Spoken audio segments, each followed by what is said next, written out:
ਮਹੂਰਤ novel ਦਾ ਅਖੀਰਲਾ ਭਾਗ 6ਵਾਂ। ਮਹੂਰਤ ਅੰਗ 1। ਪਿਛਲੇ ਵਰ੍ਹਿਆਂ 'ਚ ਕੰਧ ਉੱਤੇ ਇੱਕ ਇੱਕ ਕਰਕੇ 2 ਤਸਵੀਰਾਂ ਲਟਕ ਗਈਆਂ ਸਨ। ਉਹਨਾਂ ਤਸਵੀਰਾਂ ਉੱਤੇ ਪਏ ਹੋਏ ਹਾਰ ਕਦੋਂ ਦੇ ਬੇਹੇ ਹੋ ਚੁੱਕੇ ਸਨ। ਰੀਵਾ ਨੇ ਆਪਣੇ ਮਾਂ-ਪਿਓ ਦੀਆਂ ਉਹਨਾਂ ਤਸਵੀਰਾਂ ਵੱਲ ਨਜ਼ਰ ਭਰ ਕੇ ਵੇਖਿਆ ਤੇ ਉਦਾਸ ਹੋ ਗਈ। ਤਸਵੀਰਾਂ ਵਿੱਚ ਪ੍ਰਕਾਸ਼ ਆਨੰਦ ਤੇ ਮਾਧਵੀ ਦੇ ਚਿਹਰੇ ਮੁਰਝਾਏ ਹੋਏ ਤੇ ਬਿਮਾਰ ਦਿਸ ਰਹੇ ਸਨ। ਆਪਣੇ ਉੱਤੇ ਕਿਸੇ ਫਿਲਮ ਦੇ ਮਹੂਰਤ ਸ਼ਾਰਟ ਫਿਲਮਾਏ ਜਾਣ ਦਾ ਸੁਪਨਾ ਉਹਨਾਂ ਦੋਹਾਂ ਨੇ ਲਿਆ ਸੀ। ਇਹੋ ਸੁਪਨਾ ਉਹਨਾਂ ਰੀਵਾ ਲਈ ਵੀ ਵੇਖਿਆ ਸੀ। ਸੁਪਨੇ ਦੀ ਭਟਕਣਾ ਲੈ ਕੇ ਉਹ ਇਸ ਜਹਾਨ ਤੋਂ ਤੁਰ ਗਏ ਸਨ। ਹੁਣ ਭਟਕਣਾ ਦੀ ਵਿਰਾਸਤ ਪੂਰਵਾ ਲਈ ਰਾਖਵੀਂ ਸੀ। ਪੂਰਵਾ ਦੇ ਤੋਤਲੇ ਬੋਲ ਕਿਤੇ ਬਹੁਤ ਪਿੱਛੇ ਰਹਿ ਗਏ ਸਨ। ਇੱਕ ਇੱਕ ਕਰਕੇ ਉਹਦੇ ਉਮਰ ਦੇ ਵਰ੍ਹੇ ਬੀਤੇ ਸਨ। 16ਵੇਂ ਵਰ੍ਹੇ ਦੇ ਪੈੜੇ ਨਾਲੋਂ ਭਰਿਆ ਪੂਰਾ ਜਿਸਮ ਹੋ ਗਈ ਸੀ। ਇਸ ਭਰੇ ਪੂਰੇ ਜਿਸਮ ਦੀ ਉਡੀਕ ਰੀਵਾ ਤੇ ਸੁਹੇਲ ਨੇ ਰਲ ਕੇ ਕੀਤੀ ਸੀ। ਪੂਰਵਾ ਦੋਹਾਂ ਜੀਆਂ ਦੀ ਜਮਾਂ ਦੀ ਰਕਮ ਸੀ। ਰੀਵਾ ਤੇ ਸੁਹੇਲ ਨੂੰ ਇਸ ਰਕਮ ਦੇ ਲੁੱਟੇ ਜਾਣ ਦਾ ਡਰ ਸੀ। ਮੁੰਬਈ ਦੀ ਹਵਾ ਨੇ ਪੂਰਵਾ ਵਿੱਚੋਂ ਉਸ ਉਮਰ ਦੀ ਮਾਸੂਮੀਅਤ ਤੇ ਗੁਆਚੇ ਹੋਏ ਬਚਪਨ ਦੇ ਝੌਲੇ ਮਾਤਰ ਨੂੰ ਵੀ ਮਾਰ ਦਿੱਤਾ ਸੀ। ਮਨ ਦਾ ਸੰਸਾਰ ਰੀਵਾ ਦੇ ਬੁੱਲ੍ਹਾਂ ਉੱਤੇ ਬਹੁਤ ਵਾਰ ਆਇਆ ਸੀ। ਵੇਖਦੀ ਏ, ਤੂੰ ਐਵੇਂ ਕਿਸੇ ਗਹਿਰੇ ਨਾਲ ਨਾ ਫਸ ਬੈਠੀ। ਤੇਰਾ ਕੈਰੀਅਰ ਫਿਲਮਾਂ 'ਚ ਹੈ। ਤੇ ਫਿਰ ਇਹੋ ਇੱਕ ਗੱਲ ਉਹਨੇ ਬਾਰ-ਬਾਰ ਪੂਰਵਾ ਨੂੰ ਸਮਝਾਈ। ਉਸਦੀ ਗੱਲ ਦੇ ਜਵਾਬ 'ਚ ਪੂਰਵਾ ਹਰ ਵਾਰ ਖੁੱਲ੍ਹ ਕੇ ਹੱਸੀ। ਇੱਕ ਦਿਨ ਰੀਵਾ ਨੇ ਸੁਹੇਲ ਨੂੰ ਪੁੱਛਿਆ, ਕੁਝ ਪਤਾ? ਰੇਖਾ ਤੇ ਡਿੰਪਲ ਕਪਾੜੀਆ ਦੀ ਉਦੋਂ ਕਿੰਨੀ ਕੁ ਉਮਰ ਹੋਊ ਜਦੋਂ ਫਿਲਮਾਂ 'ਚ ਹੀਰੋਇਨ ਬਣ ਗਈਆਂ ਸਨ? ਬਸ ਇਹੋ ਕੋਈ 15-16 ਸਾਲ, ਕਹਿੰਦੇ ਤਾਂ ਇਹੋ ਨੇ। ਫਿਰ ਕੀ? ਪੂਰਵਾ ਨੂੰ 16ਵਾਂ ਚੜ੍ਹ ਗਿਆ ਹੈ। ਰੀਵਾ ਕੁਝ ਹਰ ਕੇ ਬੋਲੀ, ਕੀ ਸੇਨ ਸਾਹਿਬ ਨਾਲ ਉਦੋਂ ਗੱਲ ਕਰੋਗੇ ਜਦੋਂ ਪੂਰਵਾ ਬੁੱਢੀ ਹੋ ਗਈ? ਸੁਹੇਲ ਨੂੰ ਕੁਝ ਵੀ ਭੁੱਲਿਆ ਹੋਇਆ ਨਹੀਂ ਸੀ। ਉਹ ਸਹੀ ਵੇਲੇ ਦੀ ਤਾੜ 'ਚ ਸੀ। ਇੱਕ ਦਿਨ ਦੀਪਕ ਸੇਨ ਕੋਲ ਇਕੱਲਿਆਂ ਹੋਣ ਦਾ ਸਬੱਬ ਬਣਿਆ ਤਾਂ ਸੁਹੇਲ ਨੇ ਗੱਲ ਕਹਿਣ ਦਾ ਹੌਸਲਾ ਕਰ ਲਿਆ। ਸਰ, ਬੇਬੀ ਸੁੱਖ ਨਾਲ ਹੁਣ ਪੂਰੇ 15 ਵਰ੍ਹਿਆਂ ਦੀ ਹੋ ਗਈ ਹੈ। ਬੇਬੀ ਕੌਣ? ਸਰ, ਮੇਰੀ ਬੇਟੀ ਪੂਰਵਾ। ਅਸੀਂ ਉਹਨੂੰ ਪਿਆਰ ਨਾਲ ਬੇਬੀ ਕਹਿੰਦੇ ਹਾਂ। ਉਹ ਅੱਛਾ, ਕੀ ਕਰ ਰਹੀ ਹੈ ਉਹ ਅੱਜ ਕੱਲ੍ਹ? ਦੀਪਕ ਸੇਨ ਨੇ ਬਸ ਐਵੇਂ ਪੁੱਛ ਲਿਆ। ਬਸ ਸਰ, ਹੁਣ ਉਹਨੂੰ ਤੁਹਾਡਾ ਆਸ਼ੀਰਵਾਦ ਚਾਹੀਦਾ। ਸੁਹੇਲ ਨੇ ਕਾਸਾ ਅੱਡ ਦਿੱਤਾ। ਸਰ, ਰੀਵਾ ਤਾਂ ਆਖਦੀ ਏ ਜੇ ਬੇਬੀ ਕੰਮ ਕਰੇਗੀ ਤਾਂ ਸਿਰਫ ਤੁਹਾਡੀਆਂ ਫਿਲਮਾਂ ਵਿੱਚ, ਕਿਸੇ ਹੋਰ ਦੀਆਂ ਫਿਲਮਾਂ 'ਚੋਂ ਹਰਗਿਜ਼ ਕੰਮ ਨਹੀਂ ਕਰੇਗੀ। ਰੀਵਾ? ਸਰ, ਮੇਰੀ ਵਾਈਫ ਦਾ ਨਾਂ ਰੀਵਾ ਹੈ। ਦੀਪਕ ਸੇਨ ਮੁਸਕਰਾਇਆ। ਬਈ, ਰੀਵਾ ਨੂੰ ਕਹੋ ਪਹਿਲੋਂ ਆਪਣੀ ਧੀ ਨੂੰ ਫਿਲਮਾਂ ਲਈ ਤਿਆਰ ਵੀ ਤਾਂ ਕਰੇ। ਮੈਂ ਸਮਝਿਆ ਨਹੀਂ। ਵੀ ਉਹਨੂੰ ਤੈਰਨਾ ਸਿਖਾਓ, ਘੋੜਸਵਾਰੀ ਸਿਖਾਓ, ਉਰਦੂ ਭਾਸ਼ਾ ਦਾ ਸਹੀ ਤਲਫੁਜ਼ ਸਿਖਾਓ। ਅੱਜ ਕੱਲ੍ਹ ਤਾਂ ਡਾਂਸ ਤੇ ਐਕਟਿੰਗ ਦੇ ਬਹੁਤ ਸਾਰੇ ਸਕੂਲ ਖੁੱਲ੍ਹੇ ਹੋਏ ਨੇ।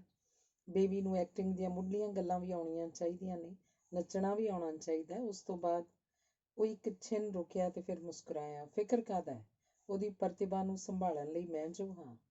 ਲਾਰੇ ਦਾ ਇਹ ਛਣਕਣਾ ਬਹੁਤ ਪੁਰਾਣਾ ਹੋ ਚੁੱਕਿਆ ਸੀ, ਪਰ ਉਹਨੇ ਛਣਕਾਉਣ ਲਈ ਸੁਹੇਲ ਨੂੰ ਫੜਾ ਦਿੱਤਾ। ਅੰਗ 2। ਜਦੋਂ 1976 'ਚ ਪੂਨੇ ਦੇ ਫਿਲਮ ਐਂਡ ਟੈਲੀਵਿਜ਼ਨ ਇੰਸਟੀਚਿਊਟ 'ਚ ਐਕਟਿੰਗ ਦਾ ਕੋਰਸ ਬੰਦ ਹੋਇਆ ਤਾਂ ਮੁੰਬਈ 'ਚ ਐਕਟਿੰਗ ਸਿਖਾਉਣ ਵਾਲੇ ਸਕੂਲ ਖੰਭਾਂ ਵਾਂਗ ਉੱਗ ਆਏ ਸਨ। ਉਹਨਾਂ ਸਕੂਲਾਂ ਵਿੱਚੋਂ ਫਿਲਮ ਇੰਸਟੀਚਿਊਟ ਦੇ ਪਹਿਲੇ ਪ੍ਰਿੰਸੀਪਲ ਜਾਗੀਰਦਾਰ ਦਾ ਸਕੂਲ ਐਕਟਰਜ਼ ਅਕੈਡਮੀ ਵੀ ਸੀ। ਫਿਲਮ ਇੰਸਟੀਚਿਊਟ ਦੇ ਇੱਕ ਸਾਬਕਾ ਪ੍ਰੋਫੈਸਰ ਰੋਸ਼ਨ ਤਨੇਜਾ ਨੇ ਵੀ ਨਾਇਕ-ਨਾਇਕਾਵਾਂ ਬਣਾਉਣ ਲਈ ਐਕਟਰਜ਼ ਸਟੂਡੀਓ ਖੋਲ੍ਹ ਲਿਆ ਸੀ ਤੇ ਆਪਣੇ ਸਮੇਂ ਦੇ ਮਸ਼ਹੂਰ ਐਕਟਰ ਭਾਰਤ ਭੂਸ਼ਣ ਦਾ ਭਤੀਜਾ ਰਾਕੇਸ਼ ਚੰਦਰ ਆਪਣੀ ਦੁਕਾਨ ਅਕੈਡਮੀ ਆਫ ਐਕਟਿੰਗ ਨੂੰ ਏਸ਼ੀਆ ਦਾ ਦੂਜਾ ਵੱਡਾ ਐਕਟਿੰਗ ਸਕੂਲ ਆਖਦਾ ਸੀ। ਪੁਰਾਣੇ ਜ਼ਮਾਨੇ ਦੀਆਂ ਫਿਲਮਾਂ ਦੀ ਇੱਕ ਨਾਚੀ ਮਧੂਮਤੀ ਨੂੰ ਜਦੋਂ ਫਿਲਮਾਂ 'ਚ ਕੰਮ ਮਿਲਣਾ ਬੰਦ ਹੋ ਗਿਆ ਤਾਂ ਉਹਨੇ ਪਤੀ ਮਨੋਹਰ ਦੀਪਕ ਨਾਲ ਮਿਲ ਕੇ ਇਹੋ ਜਿਹਾ ਹੀ ਇੱਕ ਹੋਰ ਸਕੂਲ ਸ਼ੁਰੂ ਕਰ ਲਿਆ ਸੀ। ਮੁੰਬਈ 'ਚ ਇਹੋ ਜਿਹੇ ਪਤਾ ਨਹੀਂ ਹੋਰ ਕਿੰਨੇ ਕੁ ਸਕੂਲ ਸਨ। ਸੁਹੇਲ ਐਕਟਿੰਗ ਸਿਖਾਉਣ ਵਾਲੇ ਸਕੂਲਾਂ ਦੀ ਲੰਮੀ ਫਹਿਰਿਸਤ ਵਿੱਚ ਉਲਝ ਗਿਆ ਸੀ। ਦੀਪਕ ਸੇਨ ਦਾ chief assistant Ashok Kaul film institute Pune ਦਾ ਪੁਰਾਣਾ ਵਿਦਿਆਰਥੀ ਸੀ।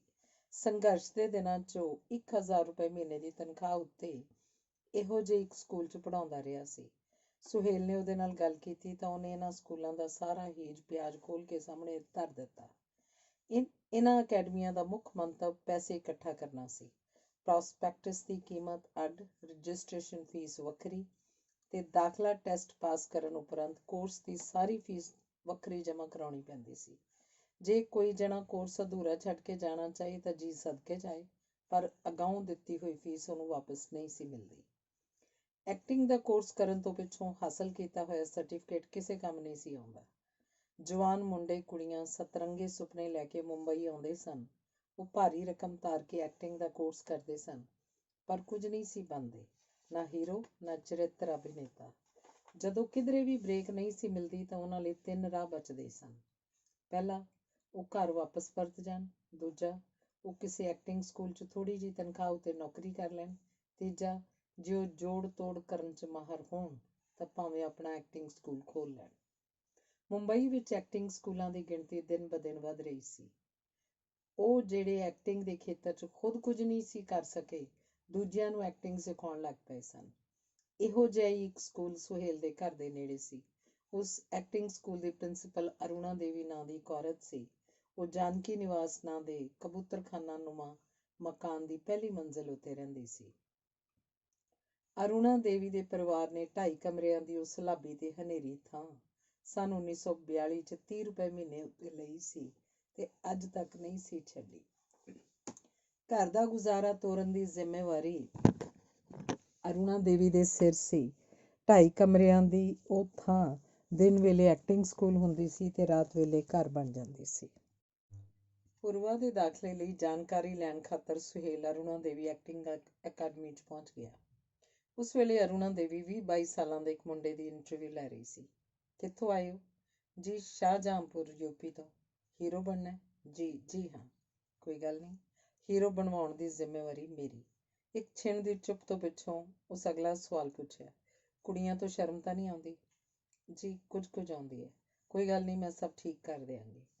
ਅਰੁਣਾ ਦੇਵੀ ਨੇ ਸੁਹੇਲ ਨੂੰ ਬੂਹੇ ਵਿੱਚ ਖਲੋਤਿਆਂ ਵੇਖਿਆ ਤੇ ਉਹਨੂੰ ਬਹਿਣ ਦਾ ਇਸ਼ਾਰਾ ਕੀਤਾ। ਸੁਹੇਲ ਉੱਥੇ ਪਏ ਇੱਕ ਪੁਰਾਣੇ ਬੈਂਚ ਉੱਤੇ ਬੈਠ ਗਿਆ। ਇੰਟਰਵਿਊ ਮੁਕਾ ਕੇ ਅਰੁਣਾ ਦੇਵੀ ਨੇ ਮੁੰਡੇ ਨੂੰ ਭਲਕ ਤੱਕ ਪੂਰੀ ਫੀਸ ਜਮ੍ਹਾਂ ਕਰਵਾਉਣ ਦੀ ਤਾਕੀਦ ਕੀਤੀ ਤੇ ਉਹਨੂੰ ਤੋਰ ਦਿੱਤਾ। ਸੁਹੇਲ ਉੱਠ ਕੇ ਅਰੁਣਾ ਦੇਵੀ ਦੇ ਸਾਹਮਣੇ ਵਿਹਲੀ ਹੋਈ ਕੁਰਸੀ ਤੇ ਬੈਠ ਗਿਆ। ਜਦੋਂ ਮੁੰਡਾ ਦਰਵਾਜ਼ੇ ਤੋਂ ਬਾਹਰ ਹੋਇਆ ਤਾਂ ਉਹ ਧਿਆਨ ਮੋੜ ਕੇ ਸੁਹੇਲ ਨੂੰ ਮੁਖਾਤਿਬ ਹੋਈ। ਤੁਹਾਡਾ ਡੀਲ ਡੌਲ ਤੇ ਚਿਹਰਾ ਵਿਲਨ ਦੇ ਰੋਲ ਲਈ ਬਿਲਕੁਲ ਪਰਫੈਕਟ ਹੈ। ਵੈਸੇ ਹੀਰੋ ਬਣਨ ਲਈ ਵੀ ਤੁਸੀਂ ਸੋਚ ਸਕਦੇ ਹੋ। ਸੁਹੇਲ ਮੁਸਕਰਾਇਆ। ਜੀ, ਮੈਂ ਐਕਟਿੰਗ ਸਿੱਖਣ ਨਹੀਂ ਆਇਆ। ਫਿਰ? ਅਰੁਣਾ ਦੇਵੀ ਨੇ ਮੱਥੇ ਦੀਆਂ ਤਿਉੜੀਆਂ ਚੜ੍ਹ ਗਈਆਂ।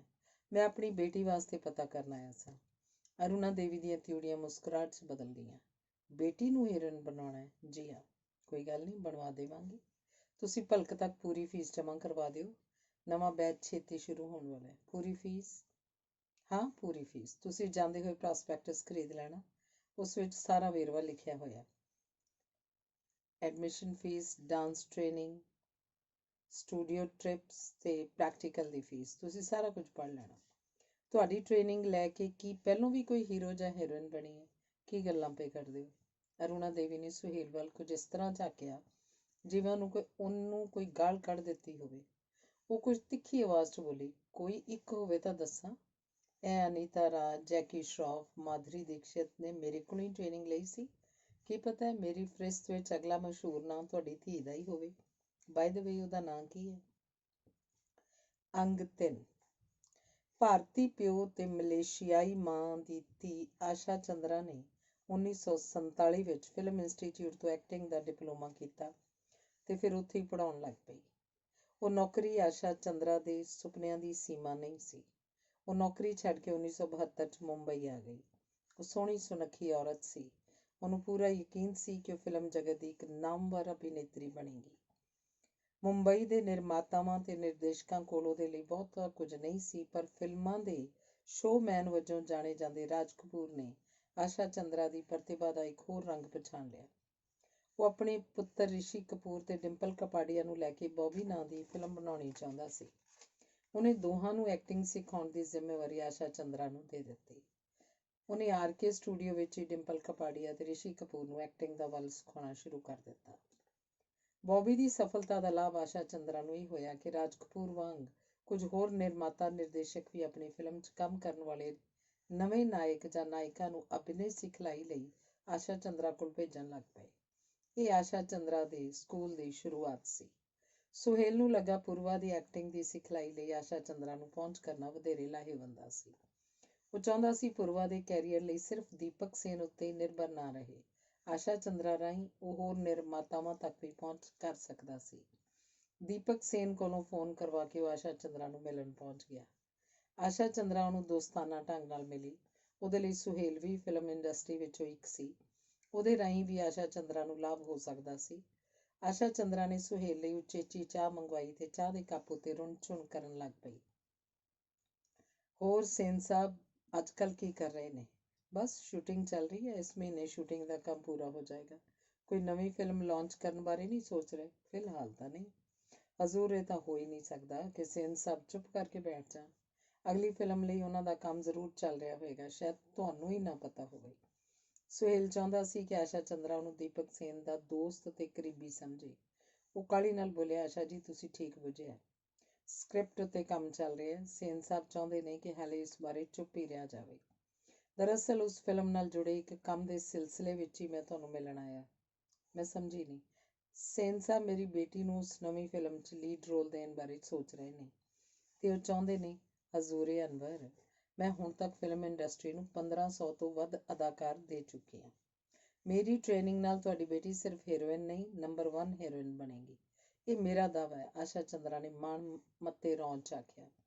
ਤੁਹਾਡੇ ਵਿਦਿਆਰਥੀਆਂ ਵਿੱਚੋਂ ਸਟਾਰ ਕਿੰਨੇ ਕੁ ਬਣੇ ਨੇ? ਆਸ਼ਾ ਚੰਦਰਾ ਖੁੱਲ੍ਹ ਕੇ ਹੱਸੀ। ਹਜ਼ੂਰੇ ਵਾਲਾ, ਫਿਲਮ ਇੰਡਸਟਰੀ ਵਿੱਚ ਲੋਕ ਮੈਨੂੰ ਜਾਣਦੇ ਹੀ ਸਟਾਰ ਮੇਕਰ ਦੇ ਨਾਂ ਨਾਲ ਹਨ। ਹੁਣ ਤਾਂ ਮੈਂ ਆਪਣੀ ਕਾਰ ਦੇ ਪਿੱਛੇ ਵੀ ਸਟਾਰ ਮੇਕਰ ਲਿਖਵਾ ਰੱਖਿਆ। ਆਪਣੇ ਮੂੰਹ ਮੀਆਂ ਮਿੱਠੂ। ਸੁਹੇਲ ਵੀ ਹੱਸਿਆ। ਫਿਰ ਵੀ ਸਾਰੇ? ਹਾਂ ਜਨਾਬ, ਤੁਸੀਂ ਹੈਰਾਨ ਹੋਗੇ ਕਿ ਮੇਰੇ ਹਰ ਸਟੂਡੈਂਟ ਦੀ ਪਹਿਲੀ ਫਿਲਮ ਗੋਲਡਨ ਜਾਂ ਸਿਲਵਰ ਜੁਬਲੀ ਹਿੱਟ ਹੋਈ ਹੈ। ਬॉय ਦਾ ਤੁਹਾਨੂੰ ਪਤਾ ਹੀ ਹੈ। ਹੁਣੇ ਜੇ ਚੰਕੀ ਪਾਂਡੇ ਦੀ ਫਿਲਮ ਆਗ ਹੀ ਆਗ ਨੇ ਵੀ ਕਮਾਲ ਕੀਤਾ। ਬॉबी ਤੇ ਆਗ ਹੀ ਆਗ ਵਿਚਲਾ ਖਾਲੀ ਵਕਫਾ ਤਾਂ ਬਹੁਤ ਲੰਬਾ ਹੈ। ਵਿਚਲੇ ਸਮੇਂ ਵੀ ਬਹੁਤ ਜਣਿਆਂ ਦੇ ਸਿਤਾਰੇ ਬੁਲੰਦ ਹੋਏ ਨੇ। ਸਨੀ ਦਿਓਲ, ਅੰਮ੍ਰਿਤਾ ਸਿੰਘ, ਕਾਜਲ ਕਿਰਨ, ਸ਼ੋਮਾ ਆਨੰਦ, ਰਾਜ ਬੱਬਰ, ਰਾਜ ਕਿਰਨ, ਕਮਲ ਹਸਨ, ਰਤੀ ਅਗਨੀਹੋਤਰੀ, ਮੀਨਾਕਸ਼ੀ, ਸ਼ੇਸ਼ਾਦਰੀ, ਮੰਦਾਕਿਨੀ, ਕਿਹਦਾ ਨਾਂ ਲਵਾਂ? ਆਸ਼ਾ ਚੰਦਰਾ ਨੇ ਕੁਝ ਇੰਜ ਬੁੱਲ੍ਹ ਟੇਰੇ ਜਿਵੇਂ ਨਾਂ ਲੈਂਦੀ ਥੱਕ ਗਈ ਹੋਵੇ। ਉਹ ਕੁਝ ਚਿਰ ਚੁੱਪ ਰਹੀ, ਫਿਰ ਲੰਮਾ ਸਾਹ ਲੈ ਕੇ ਬੋਲੀ, ਤੁਹਾਡੀ ਬੇਟੀ ਦੀ ਸਿਫਾਰਿਸ਼ ਤਾਂ ਸੇਨ ਬਾਬੂ ਨੇ ਕੀਤੀ ਹੈ। ਉਹਨੂੰ ਤਾਂ ਮੈਂ ਦਾਖਲਾ ਜ਼ਰੂਰ ਦੇਣਾ। ਤੁਸੀਂ ਭਲਕੇ 25,000 ਰੁਪਏ ਦਾ ਡਰਾਫਟ ਬਣਵਾ ਕੇ ਲਿਆਓ। ਕੈਸ਼ ਵੀ ਦੇ ਸਕਦੇ ਹੋ, ਤੁਹਾਡੀ ਮਰਜ਼ੀ ਹੈ। ਆਸ਼ਾ ਚੰਦਰਾ ਉੱਠ ਕੇ ਖਲੋ ਗਈ। ਇਹ ਸੰਕੇਤ ਸੁਹੇਲ ਲਈ ਸੀ ਕਿ ਹੁਣ ਉੱਥੋਂ ਚਲਿਆ ਜਾਵੇ। ਸੁਹੇਲ ਵੀ ਉੱਠ ਕੇ ਖਲੋ ਗਿਆ। ਦੋਵੇਂ ਬਾਹਰਲੇ ਬੂਹੇ ਵੱਲ ਤੁਰ ਪਏ। ਆਸ਼ਾ ਚੰਦਰਾ ਨੇ ਨਿੱਕੇ ਬਾਲ ਨੂੰ ਸਮਝਾਉਣ ਵਾਂਗ ਸੁਹੇਲ ਨੂੰ ਦੱਸਿਆ, ਹਜ਼ੂਰ, ਐਕਟਿੰਗ ਦੀ ਪ੍ਰਤਿਭਾ ਕੋਈ ਨਾਲ ਲੈ ਕੇ ਪੈਦਾ ਨਹੀਂ ਹੁੰਦਾ। ਜਿਵੇਂ ਡਾਕਟਰ ਤੇ ਇੰਜੀਨੀਅਰ ਬਣਨ ਲਈ ਪੜ੍ਹਾਈ ਜ਼ਰੂਰੀ ਹੈ, ਇਸੇ ਤਰ੍ਹਾਂ ਐਕਟਰ ਬਣਨ ਲਈ ਵੀ ਐਕਟਿੰਗ ਦਾ ਡਿਪਲੋਮਾ ਲੈਣਾ ਬਹੁਤ ਜ਼ਰੂਰੀ ਹੈ। ਤੁਸੀਂ ਸੋਚਾਂ 'ਚ ਨਾ ਪਾਓ। ਜੇ ਸੀਟਾਂ ਫੁੱਲ ਹੋ ਗਈਆਂ ਤਾਂ ਅਗਲੇ ਕੋਰਸ ਲਈ ਉਡੀਕਣਾ ਪਊ। ਭਾਵੇਂ ਤੁਹਾਡੀ ਬੇਟੀ ਦੇ ਸਿਰ ਉੱਤੇ ਦੀਪਕ ਸੇਨ ਵਰਗੇ ਪ੍ਰੋਡਿਊਸਰ ਡਾਇਰੈਕਟਰ ਦਾ ਹੱਥ ਹੈ, ਪਰ ਮੇਰੀ ਸਿਖਲਾਈ ਬਿਨਾਂ ਤਾਂ ਪੈਰ ਨਹੀਂ ਟਿਕਣੇ। ਐਕਟਿੰਗ ਦੀ ਸਿਖਲਾਈ ਬਹੁਤ ਜ਼ਰੂਰੀ ਹੈ। ਬਾਹਰਲੀਆਂ ਬਰੂਹਾਂ 'ਚ ਖਲੋ ਕੇ ਸੁਹੇਲ ਨੇ ਮੂੰਹ ਖੋਲ੍ਹਿਆ। ਆਸ਼ਾ ਜੀ, ਮੈਂ ਸੋਚ ਰਿਹਾ ਸਾਂ, ਅਮਿਤਾਭ ਬੱਚਨ, ਦਿਲੀਪ ਕੁਮਾਰ, ਸੰਜੀਵ ਕੁਮਾਰ, ਮੀਨਾ ਕੁਮਾਰੀ ਜਾਂ ਮਧੂਬਾਲਾ ਨੇ ਤਾਂ ਕਿਤਿਓਂ ਵੀ ਐਕਟਿੰਗ ਦੀ ਟ੍ਰੇਨਿੰਗ ਨਹੀਂ ਸੀ ਲਈ, ਫਿਰ ਵੀ ਉਹਦੀ ਗੱਲ ਆਸ਼ਾ ਚੰਦਰਾ ਨੇ ਟੋਕ ਦਿੱਤੀ। ਬੋਲੀ, ਆਪਣੀ ਬਹਿਸ ਲੰਮੀ ਹੋ ਜਾਣੀ ਹੈ। ਇਹਦੇ ਬਾਰੇ ਆਪਾਂ ਕਦੇ ਫੇਰ ਗੱਲ ਕਰਾਂਗੇ। ਹੁਣ ਮੇਰੀ ਕਲਾਸ ਦਾ ਟਾਈਮ ਹੋ ਚੁੱਕਿਆ। ਮੇਰੇ ਸਟੂਡੈਂਟ ਮੈਨੂੰ ਉਡੀਕ ਰਹੇ ਹੋਣਗੇ। ਅੰਗ 4। ਸ਼ੇਵ ਕਰਨ ਤੋਂ ਪਿੱਛੋਂ ਸੁਹੇਲ ਨੇ ਚਿਹਰਾ ਟੇਢਾ ਸਿੱਧਾ ਕਰਕੇ ਸ਼ੀਸ਼ੇ 'ਚ ਵੇਖਿਆ ਤੇ ਫਿਰ ਮੁਸਕਰਾਉਣ ਦੀ ਕੋਸ਼ਿਸ਼ ਕੀਤੀ, ਪਰ ਉਹਦੇ ਕੋਲੋਂ ਮੁਸਕਰਾਇਆ ਨਾ ਗਿਆ। ਪਿਛਲੇ ਦਿਨੀ ਬੁੱਲ੍ਹ ਫਟ ਗਏ ਸਨ ਤੇ ਹਾਲੇ ਤੱਕ ਪੂਰੀ ਤਰ੍ਹਾਂ ਰਾਜੀ ਨਹੀਂ ਸਨ ਹੋਏ। ਸੁਹੇਲ ਦੇ ਮੁਸਕਰਾਉਣ ਵਾਲੀ ਗੱਲ ਵੈਸੇ ਵੀ ਕੋਈ ਨਹੀਂ ਸੀ। ਵਕਤ ਦੇ ਨਾਲ ਉਹ ਤੁਰਿਆ ਨਹੀਂ ਸੀ, ਬੀਤਿਆ ਸੀ। ਉਹਦੇ ਚਿਹਰੇ ਤੋਂ ਤਾਜ਼ਗੀ ਲੋਪ ਹੋ ਗਈ ਸੀ। ਉਹਦੀਆਂ ਪੁੜਪੁੜੀਆਂ ਦੇ ਵਾਲ ਕਾਲੇ ਨਹੀਂ ਸਨ ਰਹੇ। ਉਹਦੇ ਮੁੰਬਈ 'ਚ ਲੰਘੇ ਵਰ੍ਹਿਆਂ ਦਾ ਹਾਸਲ ਵੀ ਮਾਣ ਮੱਤਿਆ ਨਹੀਂ ਸੀ ਕਿ ਐਵੇਂ ਖਾਮ-ਖਾ ਮੁਸਕਰਾਉਂਦਾ ਰਹੇ। ਰੀਵਾ ਨਾਸ਼ਤਾ ਤਿਆਰ ਕਰਨ 'ਚ ਰੁੱਝੀ ਹੋਈ ਸੀ। ਉਹਨੇ ਸੁੱਤੀ ਹੋਈ ਪੂਰਵਾ ਨੂੰ ਆਵਾਜ਼ ਦੇ ਕੇ ਜਗਾਉਣ ਦੀ ਕੋਸ਼ਿਸ਼ ਕੀਤੀ ਸੀ, ਪਰ ਉਹ ਪਾਸਾ ਵੱਟ ਕੇ ਗੂੜੀ ਨੀਂਦ 'ਚ ਪਈ ਰਹੀ। ਉਹਦੇ ਬੁੱਲ੍ਹਾਂ ਉੱਤੇ ਮੁਸਕਾਨ ਠਹਿਰੀ ਹੋਈ ਸੀ। ਉਹ ਸ਼ਾਇਦ ਕੋਈ ਮਿੱਠਾ ਸੁਪਨਾ ਵੇਖ ਰਹੀ ਸੀ। ਬਾਹਰ ਅਖਬਾਰ ਵਾਲੇ ਨੇ ਸਾਈਕਲ ਦੀ ਘੰਟੀ ਖੜਕਾਈ ਤੇ ਅਖਬਾਰ ਸੁੱਟ ਕੇ ਚਲਾ ਗਿਆ। ਰੀਵਾ ਉੱਠ ਕੇ ਅਖਬਾਰ ਚੁੱਕਣ ਚਲੀ ਗਈ। ਅਖਬਾਰ ਦੀਆਂ ਸੁਰਖੀਆਂ ਉੱਤੇ ਨਜ਼ਰ ਫੇਰਦੀ ਹੋਈ ਉਹ ਵਾਪਸ ਮੁੜੀ ਤੇ ਅਚਾਨਕ ਰੁਕ ਗਈ। ਐਮਰੀ ਸ਼ੇਰਗਿੱਲ ਨੇ ਨਸ਼ੀਲੀ ਡਰੱਗ ਦੀ ਭਾਰੀ ਮਾਤਰਾ ਲੈ ਲਈ ਸੀ ਤੇ ਉਹਨੂੰ ਬੇਹੋਸ਼ੀ ਦੀ ਹਾਲਤ ਵਿੱਚ ਹਸਪਤਾਲ ਦਾਖਲ ਕਰਾਇਆ ਗਿਆ ਸੀ। ਉਹਨੇ ਸੁਹੇਲ ਨੂੰ ਆਵਾਜ਼ ਦਿੱਤੀ ਤੇ ਫਿਰ ਦਗੜ ਦਗੜ ਕਰਦੀ ਪੌੜੀਆਂ ਚੜ੍ਹ ਆਈ। ਸੁਹੇਲ ਨੇ ਅਕਲਮੰਡੀ ਹੋ ਕੇ ਉਹਦੇ ਹੱਥੋਂ ਅਖਬਾਰ ਲੈ ਲਿਆ। ਐਮਰੀ ਸ਼ੇਰਗਿੱਲ ਦੇ ਨਸ਼ਿਆਂ 'ਚ ਫਸ ਜਾਣ ਦੀ ਖਬਰ ਸੁਹੇਲ ਲਈ ਨਵੀਂ ਨਹੀਂ ਸੀ। ਐਮਰੀ ਦੇ ਨਸ਼ਿਆਂ ਬਾਰੇ ਉਹ ਨਿੱਤ ਨਵੀਂ ਕਹਾਣੀ ਸੁਣਦਾ ਰਹਿੰਦਾ ਸੀ। ਪਹਿਲੀ ਫਿਲਮ ਗੁਫਾ ਦੇ ਸਫਲ ਹੋਣ ਪਿੱਛੋਂ ਐਮਰੀ ਸ਼ੇਰਗਿੱਲ ਨੂੰ ਉੱਤੋਂ ਰੱਤੀ ਕਈ ਫਿਲਮਾਂ ਮਿਲ ਗਈਆਂ ਸਨ। ਬਹੁਤ ਜਲਦੀ ਅਮੀਰ ਤੇ ਮਸ਼ਹੂਰ ਹੋ ਜਾਣਾ ਚਾਹੁੰਦਾ ਸੀ। ਉਹ ਪਰਦੇ ਉੱਤੇ ਬਹੁਤ ਸਾਰਾ ਦਿਸਣਾ ਚਾਹੁੰਦਾ ਸੀ। ਇਹ ਉਹ ਵੇਲਾ ਸੀ ਜਦੋਂ ਅਮਰੀਕਾ ਬੈਠੀ ਸੈਦਾਂ ਨੂੰ ਉਹ ਪਛਤਾਵੇ ਦੇ ਬੋੜੇ ਖੂਹ ਵਿੱਚ ਸੁੱਟ ਸਕਦਾ ਸੀ, ਜਿੱਥੋਂ ਮੁੜ ਕਦੀ ਨਾ ਨਿਕਲ ਸਕੇ। ਉਹਨੇ ਬਿਨਾਂ ਆਪਣੇ ਰੋਲ ਬਾਰੇ ਜਾਣਿਆ ਕਈ ਫਿਲਮਾਂ ਸਾਈਨ ਕਰ ਲਈਆਂ ਸਨ। ਇੰਨੀਆਂ ਸਾਰੀਆਂ ਫਿਲਮਾਂ ਦਾ ਭਾਰ ਚੁੱਕਣ ਦੀ ਹਾਲੇ ਉਹਨੂੰ ਜਾਚ ਨਹੀਂ ਸੀ। ਉਹ ਹੀਨ ਭਾਵਨਾ ਦਾ ਸ਼ਿਕਾਰ ਸੀ। ਜਦੋਂ ਸ਼ੁਰੂ 'ਚ ਸਫਲ ਹੋਇਆ ਸੀ ਤਾਂ ਸੋਚਦਾ ਸੀ ਇਹ ਉਹਦਾ ਟੁੱਲਾ ਹੀ ਲੱਗਾ। ਉਹ ਬਸ ਐਵੇਂ ਹੀ ਵੱਡਾ ਦਿਸਣ ਲੱਗ ਪਿਆ ਸੀ। ਉਹਦੇ ਅੰਦਰ ਡਰ ਬੈਠ ਗਿਆ ਸੀ ਕਿ ਜਦੋਂ ਦਰਸ਼ਕ ਉਹਨੂੰ ਰੌਸ਼ਨੀਆਂ 'ਚ ਖਲੋਤੇ ਨੂੰ ਵੇਖਣਗੇ ਤਾਂ ਝੱਟ ਜਾਣ ਲੈਣਗੇ ਕਿ ਐਮਰੀ ਸ਼ੇਰਗਿੱਲ ਕੋਲ ਆਪਣੀ ਸਫਲਤਾ ਨੂੰ ਸੰਭਾਲੀ ਰੱਖਣ ਜੋਗੀ ਪ੍ਰਤਿਭਾ ਨਹੀਂ ਸੀ। ਮਨ ਦੀ ਹਾਲਤ ਨਾਲ ਨਜਿੱਠਣ ਲਈ ਨਵੇਂ ਬਣੇ ਯਾਰਾਂ ਵਿੱਚੋਂ ਇੱਕ ਨੇ ਐਮਰੀ ਸ਼ੇਰਗਿੱਲ ਦੀ ਸਹਾਇਤਾ ਕੀਤੀ ਸੀ। ਐਮਰੀ ਸ਼ੇਰਗਿੱਲ ਨੂੰ ਪਾਸੇ ਲਿਜਾ ਕੇ ਉਹਨੇ ਕੁਝ ਕੈਪਸੂਲ ਦਿੱਤੇ ਸਨ। ਜਦੋਂ ਕਿਸੇ ਤਰ੍ਹਾਂ ਦਾ ਤਣਾਅ ਜਾਂ ਬੋਝ ਮਹਿਸੂਸ ਹੋਵੇ ਤਾਂ ਇੱਕੋ ਕੈਪਸੂਲ ਬਹੁਤ ਹੈ। ਉਹ ਕੈਪਸੂਲ ਕਾਰਗਰ ਸਾਬਤ ਹੋਏ ਸਨ ਤੇ ਫਿਰ ਉਹ ਹਰ ਵੇਲੇ ਲਈ ਉਸ ਨਸ਼ੇ ਦਾ ਮੁਹਤਾਜ ਹੋ ਗਿਆ ਸੀ। ਐਮਰੀ ਸ਼ੇਰਗਿੱਲ ਦੀ ਪਹਿਲੀ ਫਿਲਮ ਦਾ ਨਿਰਮਾਤਾ ਨਿਰਦੇਸ਼ਕ ਗੁਲਸ਼ਨ ਕੁਮਾਰ ਦੱਤਾ ਚਾਹੁੰਦਾ ਸੀ ਕਿ ਐਮਰੀ ਉਹਦੀ ਬਣਨ ਵਾਲੀ ਫਿਲਮ ਤਕਦੀਰ ਕੇ ਸਹਾਰੇ ਵਿੱਚ ਵੀ ਕੰਮ ਕਰੇ।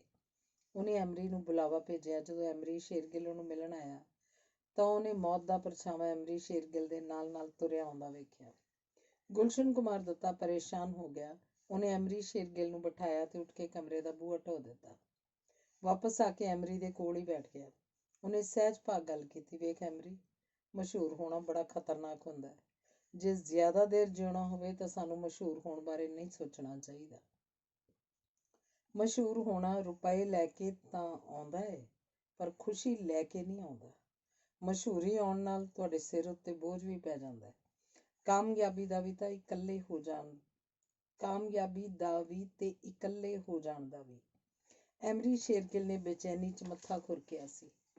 ਤੂੰ ਧਿਆਨ ਨਾਲ ਸੁਣ ਰਿਹਾ ਨਾ ਮੇਰੀ ਗੱਲ? ਜੀ ਸਰ।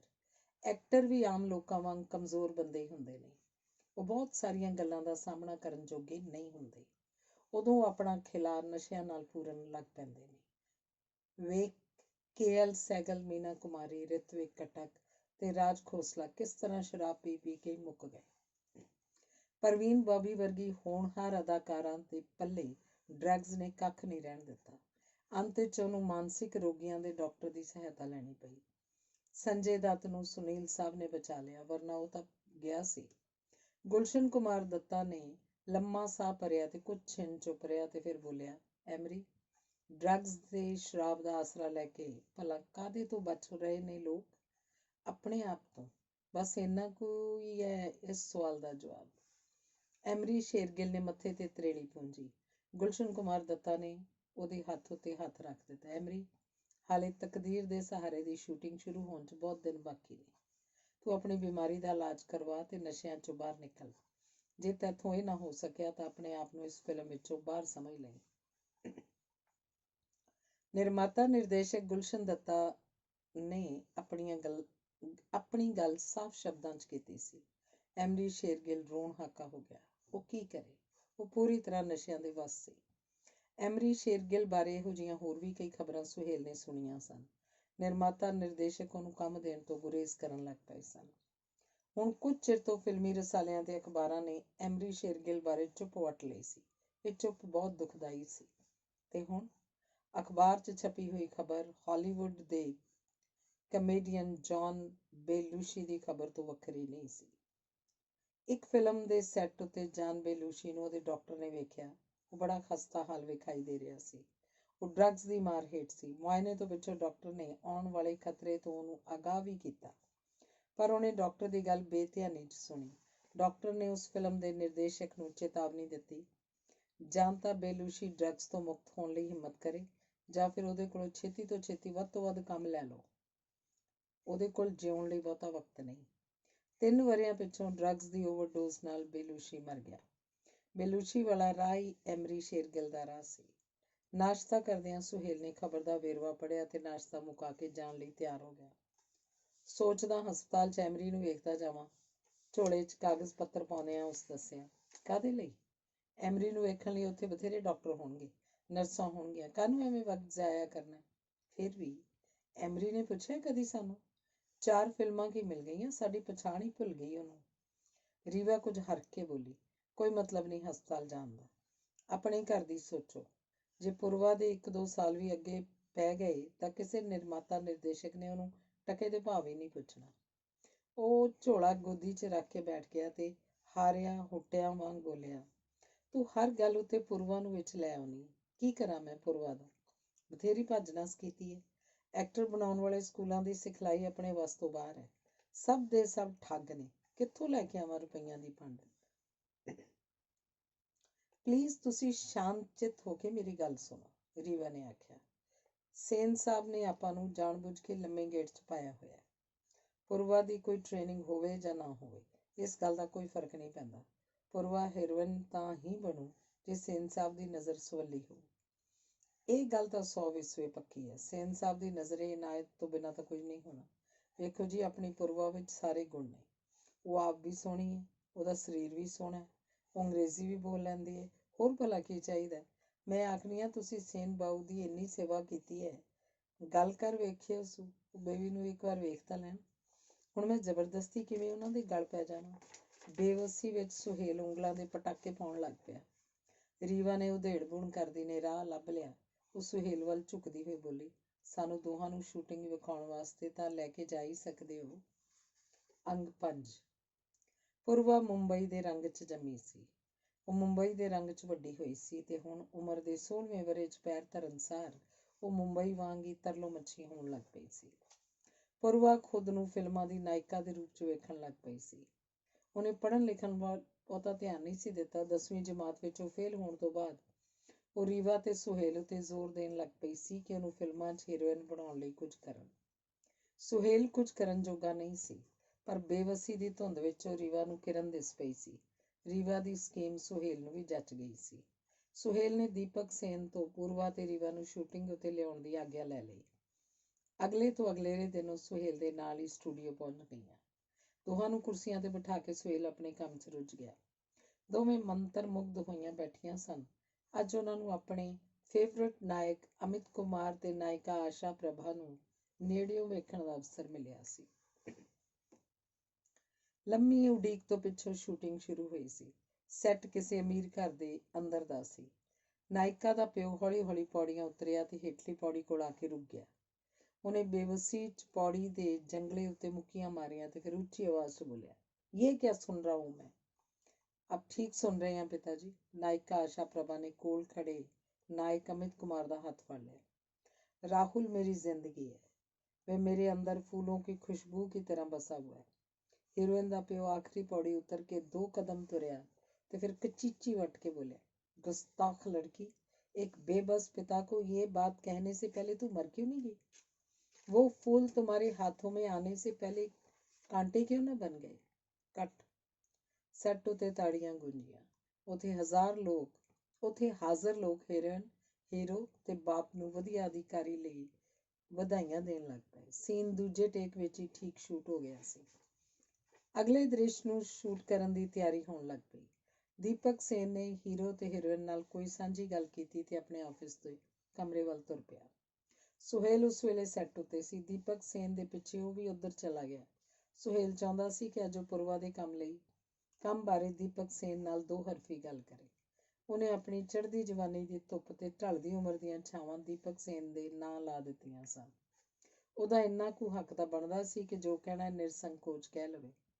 ਪੂਰਵਾ ਵਿੱਚ ਕੀ ਘਾਟ ਸੀ? ਆਖਰ ਪੂਰਵਾ ਵਿੱਚ ਉਹ ਸਾਰੇ ਗੁਣ ਸਨ ਜੋ ਉਹਨੂੰ ਫਿਲਮੀ ਆਕਾਸ਼ ਦਾ ਚਮਕਦਾ ਸਿਤਾਰਾ ਬਣਾ ਸਕਦੇ ਸਨ। ਦੀਪਕ ਸੇਨ ਆਉਣ ਸਾਰ ਫੋਨ ਕਰਨ ਲੱਗ ਪਿਆ ਸੀ। ਸੁਹੇਲ ਖੁੱਲ੍ਹੇ ਦਰਵਾਜ਼ੇ ਦੀਆਂ ਬਰੂਹਾਂ 'ਚ ਖਲੋ ਗਿਆ। ਦੀਪਕ ਸੇਨ ਨੇ ਉਹਨੂੰ ਇਸ਼ਾਰੇ ਨਾਲ ਅੰਦਰ ਆਉਣ ਲਈ ਕਿਹਾ। ਫੋਨ ਮੁਕਾ ਕੇ ਉਹਨੇ ਸੁਹੇਲ ਵੱਲ ਵੇਖਿਆ। ਸਰ, ਤੁਹਾਡੇ ਲਈ ਚਾਹ ਜਾਂ ਕੌਫੀ ਲੈ ਕੇ ਆਵਾਂ? ਸੁਹੇਲ ਨੇ ਪੁੱਛਿਆ। ਨਹੀਂ, ਮੈਂ ਤਾਂ ਬਸ ਫੋਨ ਕਰਨ ਆਇਆ ਸੀ। ਅਗਲਾ ਸੀਨ ਮੁਕਾ ਕੇ ਹੀ ਚਾਹ ਪੀਆਂਗਾ। ਸੁਹੇਲ ਉੱਥੇ ਖਲੋਤਾ ਹੀ ਰਿਹਾ। ਕੋਈ ਖਾਸ ਗੱਲ ਹੈ? ਦੀਪਕ ਸੇਨ ਨੇ ਪੁੱਛਿਆ। ਸਰ, ਇੱਕ ਗੱਲ ਕਰਨੀ ਸੀ, ਬਸ ਤੁਹਾਡੀ ਮਿਹਰਬਾਨੀ ਚਾਹੀਦੀ ਹੈ। ਦੀਪਕ ਸੇਨ ਚੰਗੇ ਰੌਂਦ ਸੀ। ਸ਼ੂਟਿੰਗ ਦੀ ਸ਼ੁਰੂਆਤ ਚੰਗੀ ਹੋਈ ਸੀ। ਬਾਰ-ਬਾਰ ਰੀਟੇਕ ਨਹੀਂ ਸਨ ਲੈਣੇ ਪਏ। ਉਹ ਹੱਸ ਕੇ ਆਖਿਆ, ਤੂੰ ਤਾਂ ਕੁੜੀਆਂ ਨੂੰ ਸੰਗ ਰਿਹਾ, ਬੈਠ ਕੇ ਕਹਿ ਜੋ ਕਹਿਣਾ। ਸੁਹੇਲ ਸੋਫੇ ਤੇ ਬੈਠ ਗਿਆ। ਸਰ, ਆਪਣੀ ਬੇਬੀ ਹੈ ਨਾ। ਬੇਬੀ? ਕੌਣ ਬੇਬੀ? ਸਰ, ਪੂਰਵਾ ਮੇਰੀ ਧੀ। ਅਸੀਂ ਪਿਆਰ ਨਾਲ ਉਹਨੂੰ ਬੇਬੀ ਕਹਿੰਦੇ ਹਾਂ। ਦੀਪਕ ਸੇਨ ਨੇ ਸੁਹੇਲ ਦੇ ਚਿਹਰੇ ਤੋਂ ਪੂਰਵਾ ਦੇ ਚਿਹਰੇ ਮੂਹਰੇ ਦੀ ਕਲਪਨਾ ਕੀਤੀ ਤੇ ਫਿਰ ਆਪਣੇ ਭੱਥੇ ਚੋਂ ਨਿੱਤ ਵਾਲਾ ਤੀਰ ਕੱਢ ਲਿਆ। ਬਈ ਇਹ ਫਿਲਮ ਤਾਂ ਹੁਣ ਮੁੱਕਣ ਵਾਲੀ ਹੈ। ਅਗਲੀ ਫਿਲਮ ਵੱਲ ਵੇਖਾਂਗੇ। ਆਪਣੇ ਬੰਦੇ ਦਾ ਖਿਆਲ ਤਾਂ ਰੱਖਣਾ ਹੀ ਪੈਂਦਾ।